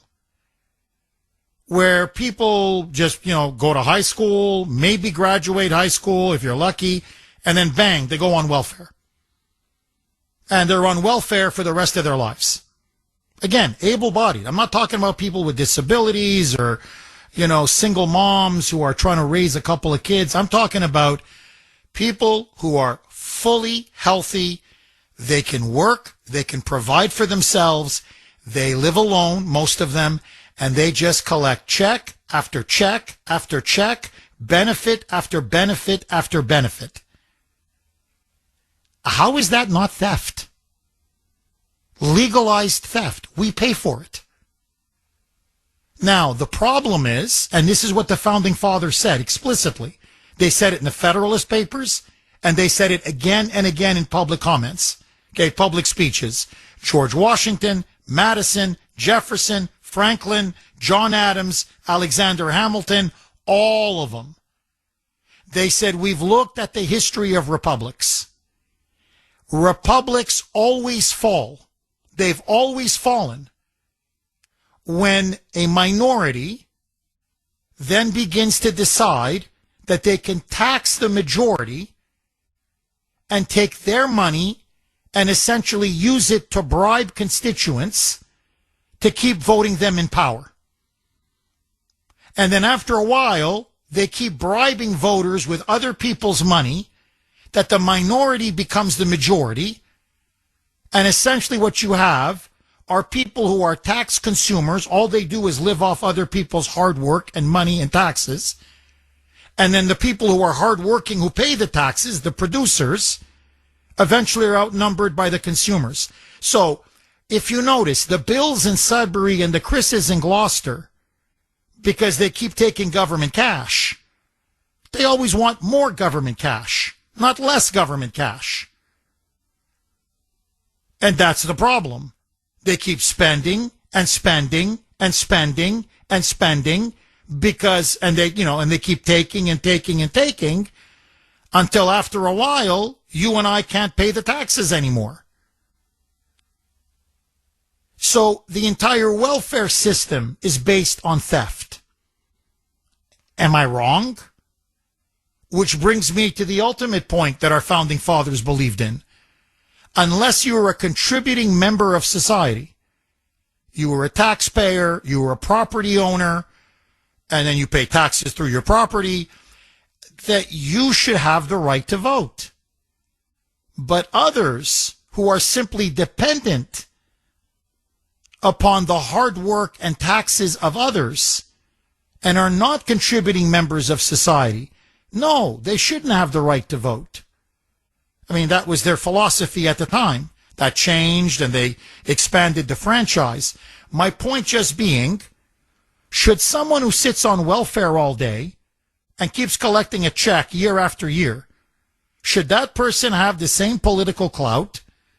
And should his vote or her vote count as much as someone who gets up at 4 o'clock, 5 o'clock, works and pays taxes, and their money goes to subsidize the person who's on welfare or the illegal alien.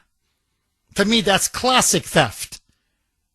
These illegals break into our country like a burglar and then sit around and they get free hotels or free apartments with free furniture, free food, free education, free health care, free credit cards, free cash spending money, free welfare. Hell, even free dry cleaning and free transportation.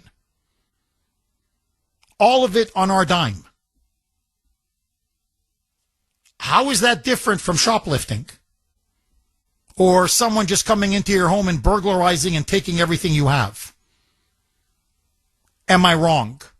617-266-6868. Dave in Vermont. Thanks for holding, Dave, and welcome. Bonjour, Jeff. Comment c'est-tu? Bonjour, my friend, my French-Canadian friend. Dave, what do you make of all this? I don't know, Jeff. Okay, Dave, you started off with a charming French accent, and you ended up sounding like a robot or an android. So we got to see if we can fix that connection, Dave, so you can sound like a human being. Mike, did we fix it? A little more time? Okay. So anyway, just a quick reset. Democratic Socialists now of America are calling for stealing to be legalized. They no longer want it to be considered a crime. They say if it's based off of quote unquote biological need, then you should be entitled to go to any grocery store or any pharmacy or drugstore or anywhere and steal toothbrushes, toothpaste, soap, shampoo, vegetables, fruits, bread, milk, hell, I guess even a car. You need a car to go to work? Yeah, steal it. You need a laptop computer to function, to work? Steal it. So they are now calling for theft to be legalized. Agree, disagree. Let's see if we have a connection with Dave, our French-Canadian friend in Vermont. Dave, are you there? Yes, I am. Yes, and you sound like a normal person. All right, go ahead, Dave. Yes. Hey, I was thinking, the Sharia law, do they treat theft like they did in the old days and start lopping off digits on the hand? Well, some cultures, they cut your hand off if you're caught stealing. Well, I was wondering if they did that under Sharia law, and we got supermarkets that are going to be under Sharia law, and if they get caught stealing in the market, are they going to come out walking with a few less digits on their hand or something? Or a few fingers or... Well, that's the problem. You see, look, they're going to... the Islamists are going to allow this because what they want is anarchy and chaos. But I'll tell you this, they won't allow it in their Sharia law areas. It is forbidden. It is absolutely forbidden in Sharia law to steal. In fact, they don't even believe in interest rates. That's why, for example, Abdul El-Sayed got a Sharia-compliant financing of a condo that he bought as a student, for example. No interest. Pays no interest on that loan because Islam believes that interest rates is usury. So, especially anything above 5%. So, forget stealing. They don't even believe in interest rates. It is, haram, as they put it. It is forbidden. So, no. Under Sharia law, they'll cut your hand. They'll throw you behind bars. Under communism, they'll let you run wild. But in the end, Islam will swallow the communists. They always do. And I think that's what's so stupid about so many of these members of the DSA. It's like making an alliance with a viper. Eventually, you're going to get stinged.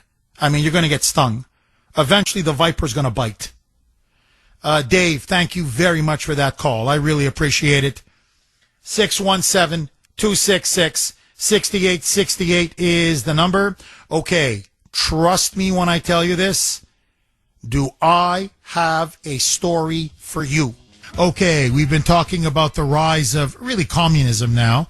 I think it's not even socialism, but anyway, whatever you want to call it, collectivism, Marxism, communism, socialism, there's no question now it is completely taking over the Democratic Party through the DSA, the Democratic Socialists of America, to the point now that they are openly calling for stealing to be legalized. Now, listen to this. In a stunning new poll, and this has everybody worried, a recent CBS News YouGov poll, more than half of Democrats, 58% to be exact, now say they have a positive view of socialism and a negative view of capitalism. Nearly 60% now of Democrats say they infinitely prefer socialism to capitalism. Only 32% of Democrats say they prefer capitalism to socialism.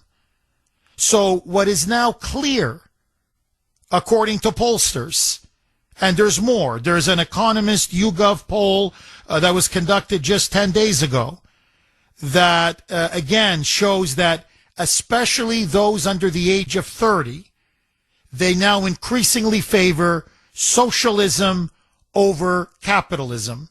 But when you ask them about socialism in particular, it's communism. So, and this is the point we've been getting at all morning. Should people be allowed to steal? Yes. Should private property be abolished? Yes.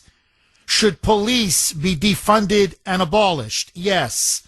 Should prisons be defunded and abolished? Yes. Should we literally have open borders? No borders? Yes. Medicare for all? Yes. A guaranteed job? Yes. A universal basic income, i.e. welfare for everybody? Yes. A guaranteed apartment or home? Yes. So what you're seeing now is this massive sense of entitlement, and nobody asks who pays for it, because it's a transfer of wealth. You and I pay for it. They don't pay for it. We pay for it until we can't, and the whole system goes bankrupt, or the state takes it all over. Now, as part of this all-out offensive on the Constitution, on our fundamental individual liberties, on private property, on the middle and working class, on taxpayers, and that's what this is really about. It's a war on taxpayers. They're also bolstering their ranks with fanatics. And I don't just mean Black Lives Matter and Antifa and, hardcore radical Democrats like Bill in Sudbury and Chris in Gloucester. They're now openly forming an alliance the way, say, the Hitler-Soviet, the Nazi-Soviet pact or the Hitler-Stalin pact of the 1930s. I want you to listen now to this story, because we talked a little bit about what happened in Texas, how public schools there are now conducting field trips. Again, taxpayer-funded public schools are now sending Christian and Jewish students to Islamic centers and mosques to be indoctrinated into Islam. Well, listen now to this. This is out in San Francisco, that area, the Bay Area, at a high school in Palo Alto. Parents now are suing Palo Alto High School, as well as the Palo Alto Unified School District, and the principal of the school, this liberal woke loser, Brent Klein. Why? Because they were sent on a field trip to a mosque. And the female students, now remember, this is a public, taxpayer-funded school. I thought we believed in separation of church and state. That's, we can't have school prayer. We can't have the 10 Commandments. You can't have a cross. God forbid, you can't even Father, Son, Holy Spirit. You can't even cross yourself because that's considered a demonstration of religion and you could get suspended or expelled. But the school organized a taxpayer-funded field trip to a mosque. And as part of this field trip to the mosque, the female students were mandated to wear the Islamic head covering, a hijab. They were also, all of the students, given a Quran. All of them were given a Quran as part of the high school's quote-unquote social justice pathway program. Apparently, according to the school, Islam is part of the social justice pathway. That Islam is a social justice religion and a social justice faith. And just so that you know, they went to a mosque in which the executive director is a radical Islamic activist, Zara Bilou. You can look it up, Billoo, don't take my word for it. And that mosque is directly tied to CARE, Council on American Islamic Relations, which has ties to the Muslim Brotherhood, deep ties, and is considered a front for terrorist organizations.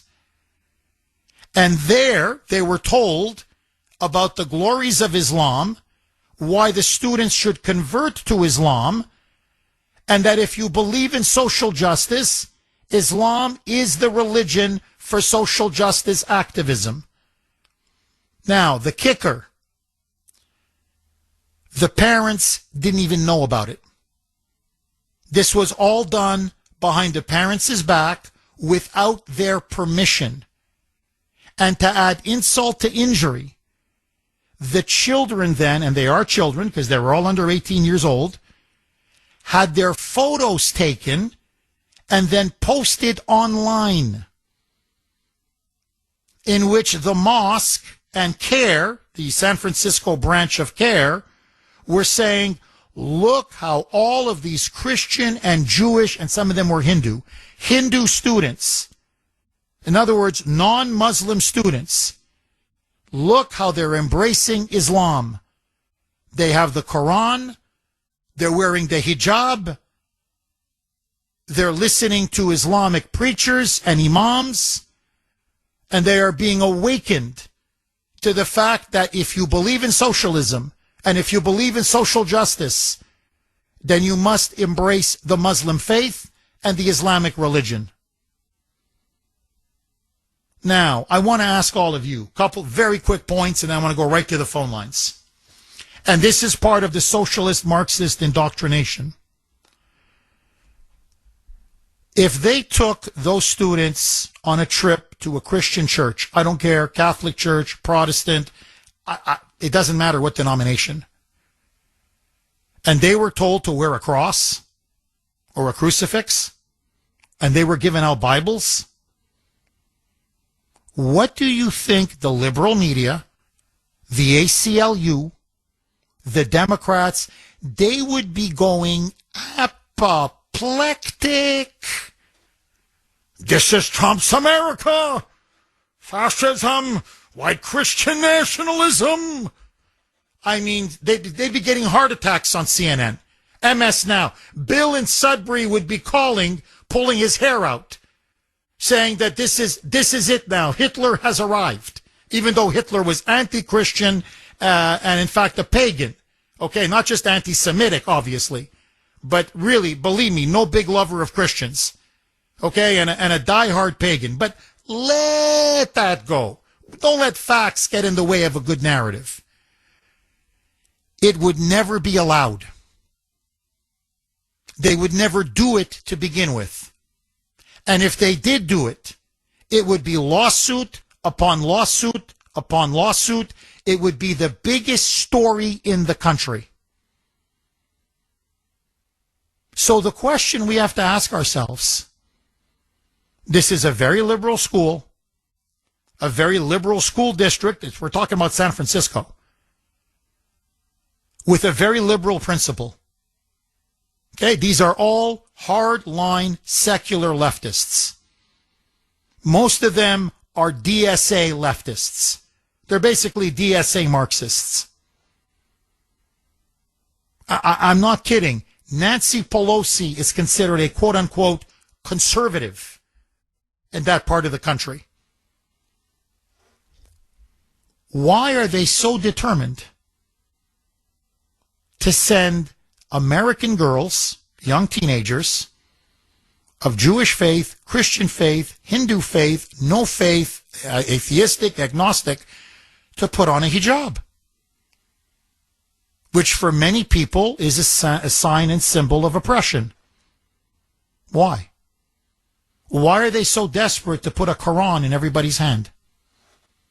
What? They can look it up online. Literally, you can get a Quran online for free. And why are they now? It's everywhere. It's in every part of the country.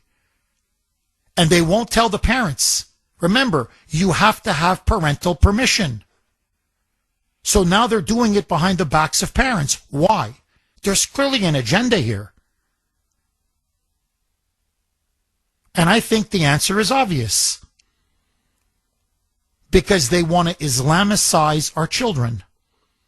Because in their warped, perverted minds, they believe that the more Islamicized our children become, the more communist and socialist and anti-American they'll become.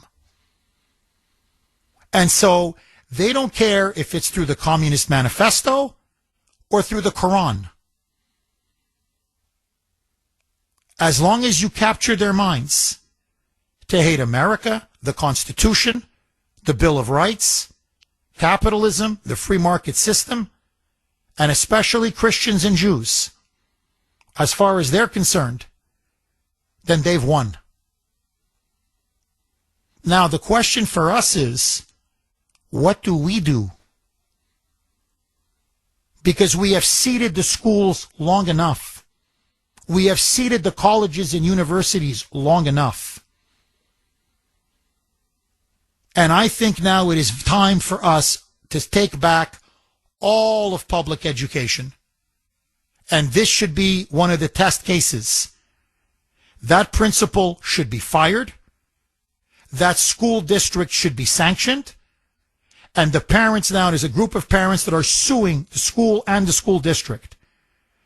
And I hope they take them to the cleaners so that this never, ever happens again. You want to visit a mosque? No problem. You do it on your time and your dime. Not on the taxpayer's time and not on the taxpayer's dime. Agree, disagree, 617-266-6868. Sid in Middlesex. Thanks for holding, Sid, and welcome. Jeff, how you doing? Good. How are you, Sid? Not too bad, not too bad. A little while back I called you and remember I said every segment you do, every show you do, all comes back to the stupidity of the American people. Oh, I remember that very clearly, Sid. Yeah, and it's extremely hard to argue against it. As far as the companies go, stealing from them, it's too stupid to understand. The companies are owned by stockholders, okay? They think they're like stores that just have an endless supply of stuff coming in. When stores stop making profit or companies stop making profit, as I've done it myself, you sell the stock. If there's no profit there, if the earning margins don't grow, it's like move on to something else. You know what I mean? And they don't understand that. And you just mentioned something about prisons. The reason they want to close prisons isn't because, they want crime to run rampant. It's because they want the funds and the money going to the prisons because that's all more money for their coffers. That's my opinion of it. None of this stuff is taught in school at all. And I mean, the second point I'd like to make, the Vietnam War, my opinion, it was fought by the United States as a war of attrition against a social revolution. These people didn't get it in this country, and their advisors that were over there in the beginning told them, sent them back.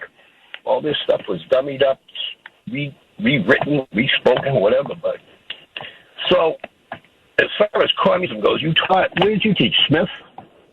No, I taught at McGill. I taught at McGill University in Canada. You taught history? Yes, I taught American history. Okay, so my second point is, and give your audience a tutorial on this. Some people might not believe it. You heard earlier someone mentioned something, you and someone else, about the non-aggression pact when it was broken by Germany, a.k.a. Hitler. It led to the siege at Stalingrad. You give your audience a tutorial on that and what happened afterwards. Well, Stalingrad, Sid, look, because I don't want to turn this into the history, the history report, but Stalingrad was the turning point of the war. Hitler was winning. In fact, the Russians were really on the ropes. The Nazis had exceeded everyone's expectations. Nobody thought they would smash the Soviet Red Army the way they did when they launched Operation Barbarossa in June of 1941. And they were going deep into Soviet territory. They gobbled up Ukraine. They gobbled up Belarus. They gobbled up the Baltic states. They were about 25 miles outside of Moscow. And most military historians agree, there's some debate, but most agree that had the operation been launched even a month earlier, say at the end of May instead of June, the Nazis would have captured Moscow. And had they captured Moscow, the Soviet Union would have collapsed. But they hit the Russian winter. The Russian winter came a little bit earlier than usual. It was a harsh winter. And this is where communism benefited the Russians, in a sense, because their roads were not paved in many areas, as they were in other parts of Europe. So you're talking about almost like, dirt paths and mud roads. Well, the mud began to freeze, and the German tanks got stuck in a quagmire, and they weren't ready for the Russian winter. They didn't have appropriate clothing, if you can believe it. So they started to freeze. So their war machine ground down, and the Russians were able to launch a furious counterattack, and that pushed Hitler's army back about maybe 50, 60 miles. So they were now out of range of Moscow. And the question then was, when spring came and obviously everything was going to thaw, what was Hitler's next move? Now, what people don't realize is that Stalin offered Hitler terms of surrender. People forget this now. It's been widely documented. Stalin said, we can't beat him. We just can't beat him. And so he said to Hitler, through Molotov, his foreign secretary, what do you want? You want all of Ukraine? You can have it. You want Belarus? You can have it. You have, the Baltic states? You can have it. So if Hitler wanted Lebensraum, living space in the East, I don't know how much more, living space you want. You've got all of Ukraine, much of White Russia, the Baltic states. You could pour hundreds of millions of German peasants and farmers eventually in there. But Hitler wanted it all. And so he rejected the terms because he said, why? Why take, half of Russia when we can take all of it? So he rejected the terms. And then he made, I believe, the most fatal mistake of the war. He then argued, he changed. He was all in on getting Moscow. And what the general said is, you get Moscow, this is the term they used, you capture the brain of the animal. You capture the brain, the animal dies. So if you grab Moscow, forget it. The Soviet Empire will collapse. Hitler changes his mind in the spring of 1942. And he says, no. What's Moscow? It's a capital. It's an administrative unit. It's just a symbol. What we really need for our war machine is the oil in the Caucasus. We need more oil. And so he diverts his best divisions to go into the Caucasus, what today is Chechnya, Dagestan, very rich in oil. And so they start, now again, they continue to win every battle. The problem is they're not taking massive prisoners like they did in 41, but they're still winning every battle. And there's one city left, and that's Stalingrad. Grad means city in most Slavic languages, so Stalin city. And Hitler said, I want to take Stalingrad to humiliate Stalin. But strategically, it was of little to no importance. The generals kept telling Hitler, we don't need it. We can just bypass it, keep going with our offensive, and literally starve the city out. And Hitler said, absolutely not. Basically, he wanted to stomp on Stalin, really rub his nose into it. So he says, I want you to capture the city, all of it. And that was the one thing the German army was not very good at, which was street to street, house to house, neighborhood to neighborhood fighting. And so they actually took over 9/10 of the city. But they couldn't take that final 1/10. And Stalin just kept putting in more reinforcements and more reinforcements. Hitler put in more reinforcements. And then he refused. They said, at this point, we can't take Stalingrad. We're taking too many casualties. We need to withdraw. Hitler said, you never withdraw. Not an inch of territory.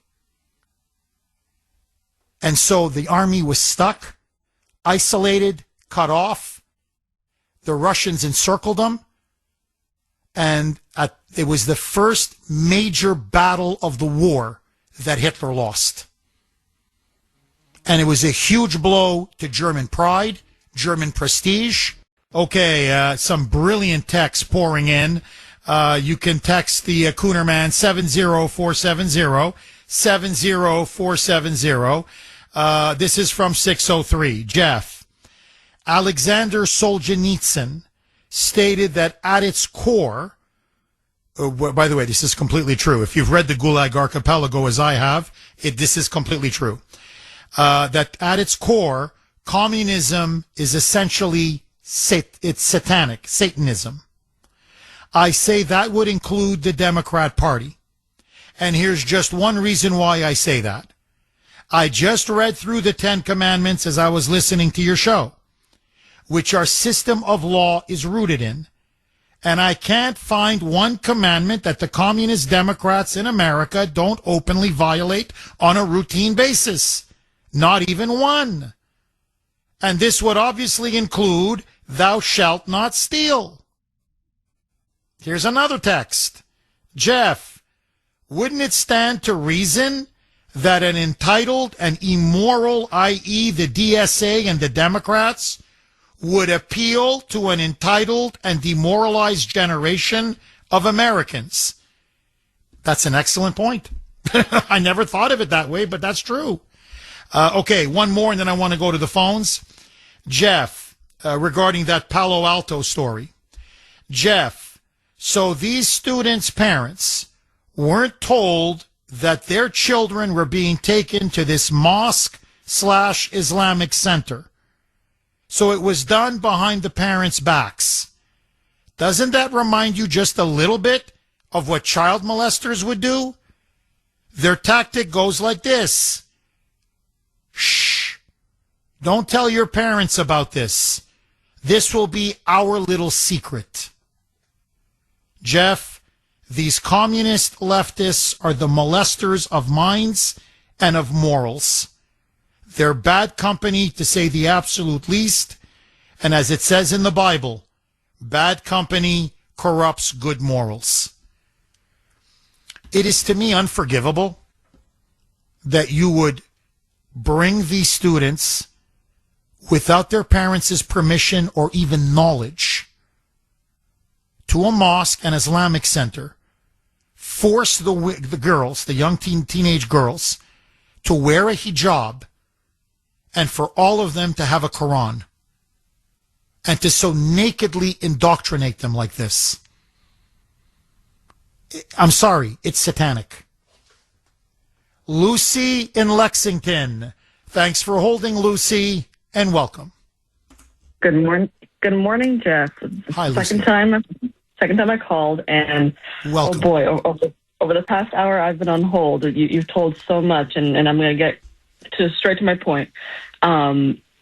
Just like the whole, Black Lives Matter movement, I think they think that stealing is good because of their black fatigue of being tired, experiencing systemic racism, discrimination, and all the historical iniquities. But I want to give it a new definition. We are tired of black people thinking that we have to be sorry for them when they are the problem. And filtering in the DEI stuff, I feel like they use that as a way to say, oh, we don't have to do any work or the bare minimum, but we're still going to find a way to complain and steal and fight so we get more.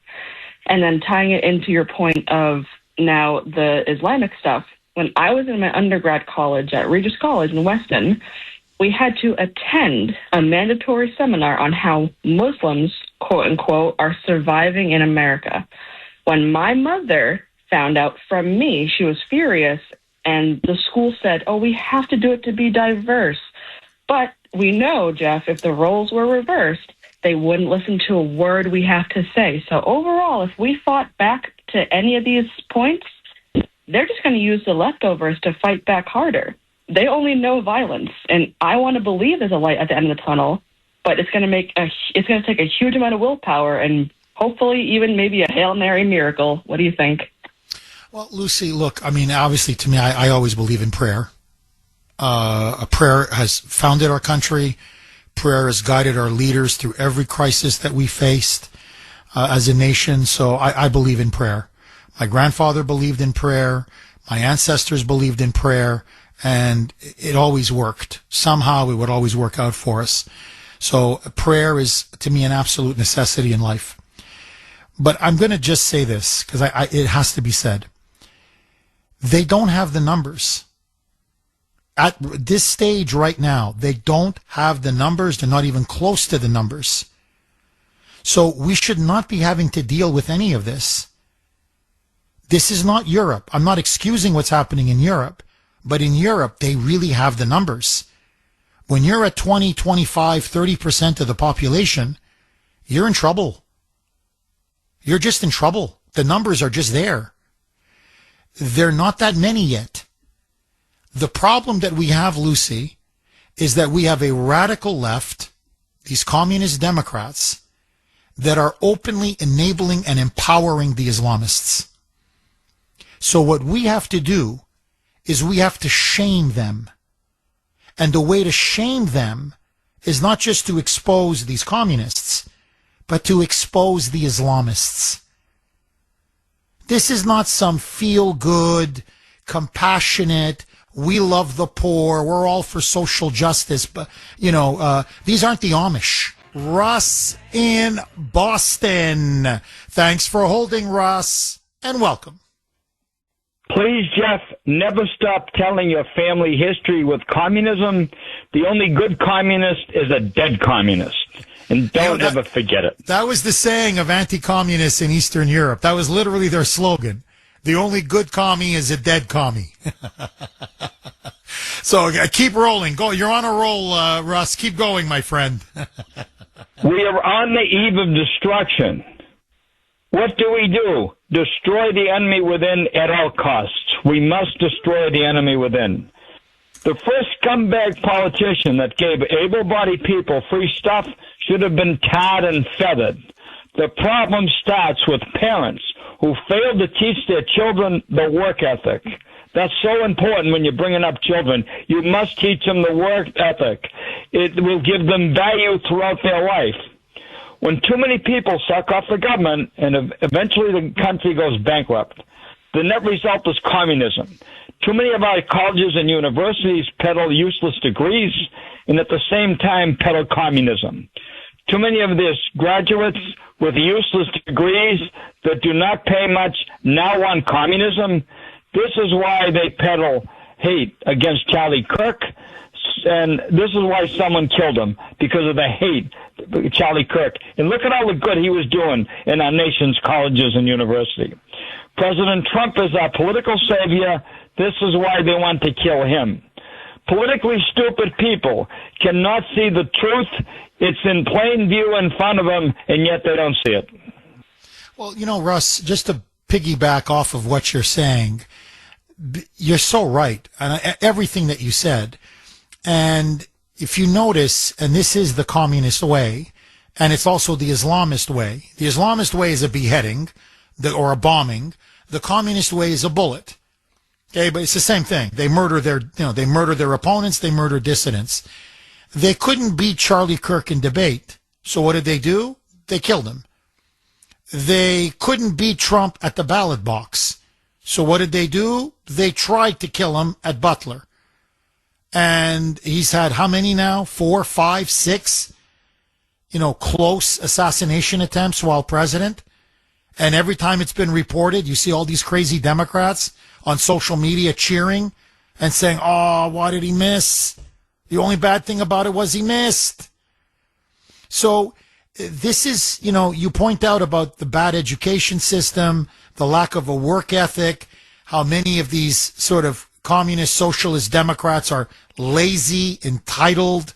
They think the world owes them everything. The other part of it is they can't deal with any criticism or any real opposition because their answer is violence. You see it everywhere. Violence on campus, violence on the streets, violence against, Charlie Kirk or President Trump or MAGA or Trump supporters. And Russ, you can feel it in the country. The country's sick of it. They're sick of how radical and extreme the Democrats are becoming.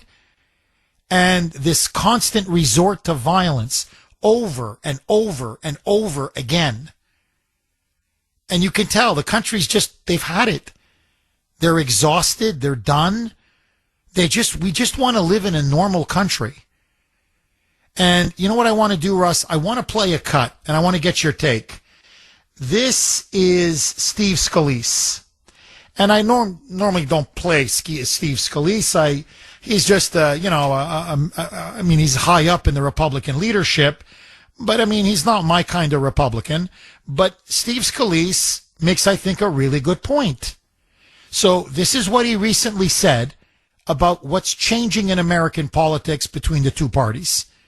And I think he hit the nail right on the head. Roll cut 21, Mike. There has never been a difference in the two parties in my lifetime that I have ever seen. And it's on full display. It used to be Republican versus Democrat, and then most issues, both parties were pretty similar. You take your top 10, top 20 issues that matter to you personally, and maybe 3 or 4 of them, there's a little bit of a difference between the two candidates. Right now, the Democrat Party's been taken over. I call it the Bolshevik Revolution. It's literally been taken over by socialists, Marxists, communists, whatever you want to call them. When they put out a platform that says things like not only defund the police, defund prisons. What does that even mean? Will these people that say that take the prisoners into their house? It's insane. We are fighting for safe neighborhoods, safe communities. You look at a city like Detroit where, a lot of work's gone in to try to make it safe. Imagine if you just shut the prisons down. What could possibly go wrong? When you just think it through, it's madness. And Russ, I'm going to come right back to you. But so what do we do with the murderers? We just take them into our house? We just let them walk free? The rapists, just let them walk free? As someone asked one of these DSA people, this was, I believe, out in California, and said, if my daughter gets raped, what happens to the rapist? What, nothing? The rapist, just goes home? This is the society now you want to create for us? Russ, final word to you, my friend. They keep pushing this, okay? And then, unfortunately, we can justify vigilantism. That's the sad part of this, okay? Useless scumbag judges, okay? And let me put it this way. If I had my way, all these bleeping judges, yes, they would have to be nominated. And yes, if they were approved, they would get the judgeship. But guess what? Every 6 years, they'd have to come in front of the public and they'd have to be voted on whether the people want them or not. And just think, if we had that in this country, most of these scumbag judges, we'd either get rid of them or they'd get their rear end out of their big you-know-what. Okay? I agree. Jeff, I'm sick and tired of it. I agree with you. Russ, as always, really good call. I think it's time we have to have an elected judiciary. I'm not saying for the Supreme Court, that's something different, but these judges, these local judges, appellate judges, these federal judges, 5 years, 4 years, 6 years, whatever term you want to agree on, but they should face the voters, be held accountable for their decisions, and you'd get very different decisions. I agree, not 100, 1,000%. John in Norfolk. Thanks for holding, John, and welcome. John, do we have you? All right, let's see if we can reconnect with John. Maestro Mike. All right, Tom in New Hampshire. Thanks for holding, Tom, and welcome. Hey, Jeff. Great information every day. Thank you. Thank you. Thank you, Tom. Sharia law is in many Arab countries, Saudi Arabia, Qatar, Iraq, Iran, all over the Middle East, right? Yes. Now, Sharia law conflicts with our Constitution when enforced as government policy, like it is in some of these states. Yes. Because our constitutional freedom, our liberty, protections of personal speech and moral choice conflicts with Sharia law. So when it's being practiced in all these states, it's unconstitutional. Like that Abbott let those kids go. He gets paid by the some Arab contributor. Yet, under Democrat and Republican administrations, like Todd Blanche now, all these people should be arrested that are doing this. It's unconstitutional. But they don't touch these people because of money. I mean, we took a plane from Qatar as a gift. So all this is going on in our country. You hear Mike Johnson screaming about what is this in Palo Alto? Go on. Tom, I'm up against a hard break. Hang on. I'm going to come right back to you. Okay, we're going to go right back to Tom in New Hampshire. But first, final segment, Monday. You know what that means. Kuhner's Tit for Tat, where we get to hear you, your voice, your heart, your opinions. Take it away, Mike. Jeff, last Tuesday at 6:03 during your opening monologue, you said, and I quote, "I don't talk about politics." Well, hallelujah. Thank you, sweet Jesus. You and I finally agree on something. I think it's time we protest the media. All us Americans get out in front of their studios and shame them because they are shameful. You want to get rid of a body? Or a pig farm. That's where you get rid of it. Dogs the same way. Wild dogs will eat anything. Good show today. Good show today. Where's President Trump anyway? Cookman, why do you tell the audience the phones are blazing? What's it to them? The reason why the phones are blazing is because you have all these monologues, countless monologues after a caller asks you a question. Ridiculous. Ladies and gentlemen, please put your hands together and give a huge welcome to the newest draft pick in the Women's Basketball League, Jeffrina Kuhner. Man, I feel like a woman. Boy, I got to tell you, a tough crowd. I mean, I don't get it. Does nobody criticize Mike or Sandy? I mean, it's like, you know, we shouldn't even call it Kuhner's Tit for Tat. We should call it Dump on Kuhner. I mean, it's just cheese. You know, I mean, some of you, boy, do I get under your skin or what? Okay, my friends, if you want to be on Kuhner's Tit for Tat, all you have to do is get on the iHeartRadio app, which is apparently the best way to listen to the Kuhner Report, and you download it. You hit that red microphone, which is in the upper right-hand corner of the app, and you leave a message for me, for Sandy, for Mike, agree, disagree, respond, react. As you can see, anything goes. So join us next Monday for Kuhner's Talkback Tit for Tat. And by the way, you can leave your talkbacks anytime during the week. Anytime. And we will play it, final segment, every Monday. All right, let's go back to Tom in New Hampshire. He was on fire. Tom, you were making the point that Sharia law is completely incompatible with America, our Constitution, our laws, our way of life, our very freedoms, and people who are pushing it, advocating it, implementing it should be arrested. I agree with you 1,000%. Please pick up where you left off. Yeah, Jeff, our Constitution gives us God-given rights. Freedom of religion, speech, equal protection under the law. Sharia law is a religious law. It's not God-given. The religion dictates in our country. I think Minnesota and a few others, they practice Sharia law, completely unconstitutional. Yet, I don't want to pick, well, Blanche happens to be the Attorney General under Trump. All of them. They're doing nothing. Blanche should be filing lawsuits, arresting people. I mean, the Republicans are in power, so I'm going to pick on them. Mike Johnson, nothing. How many Republicans have said, arrest these people? Nobody. Because they're all being paid. I don't mean to cut you off. I got to ask you something. Before the break, you were mentioning something about Mike Johnson, Speaker Johnson, that he was yelling and screaming about something. What were you referring to? Said Jeff, how come he's not? Oh, how screaming? Come he's not screaming? I'm sorry. Yeah, okay. About what's going on in our country. Like none of our leaders, Democrat, Republican, nobody. They're all getting paid. Qatar, they got deals going on in Saudi Arabia. We take a plane from Qatar, and no one says nothing. No one does anything. It's all being. We have a U.S. attorney, right? Attorney General does nothing. Democrats, Republicans. This has been going on for years. It just didn't happen. Well, Tom, this is not new on my part. By the way, your analysis is spot on. This is not new on my part.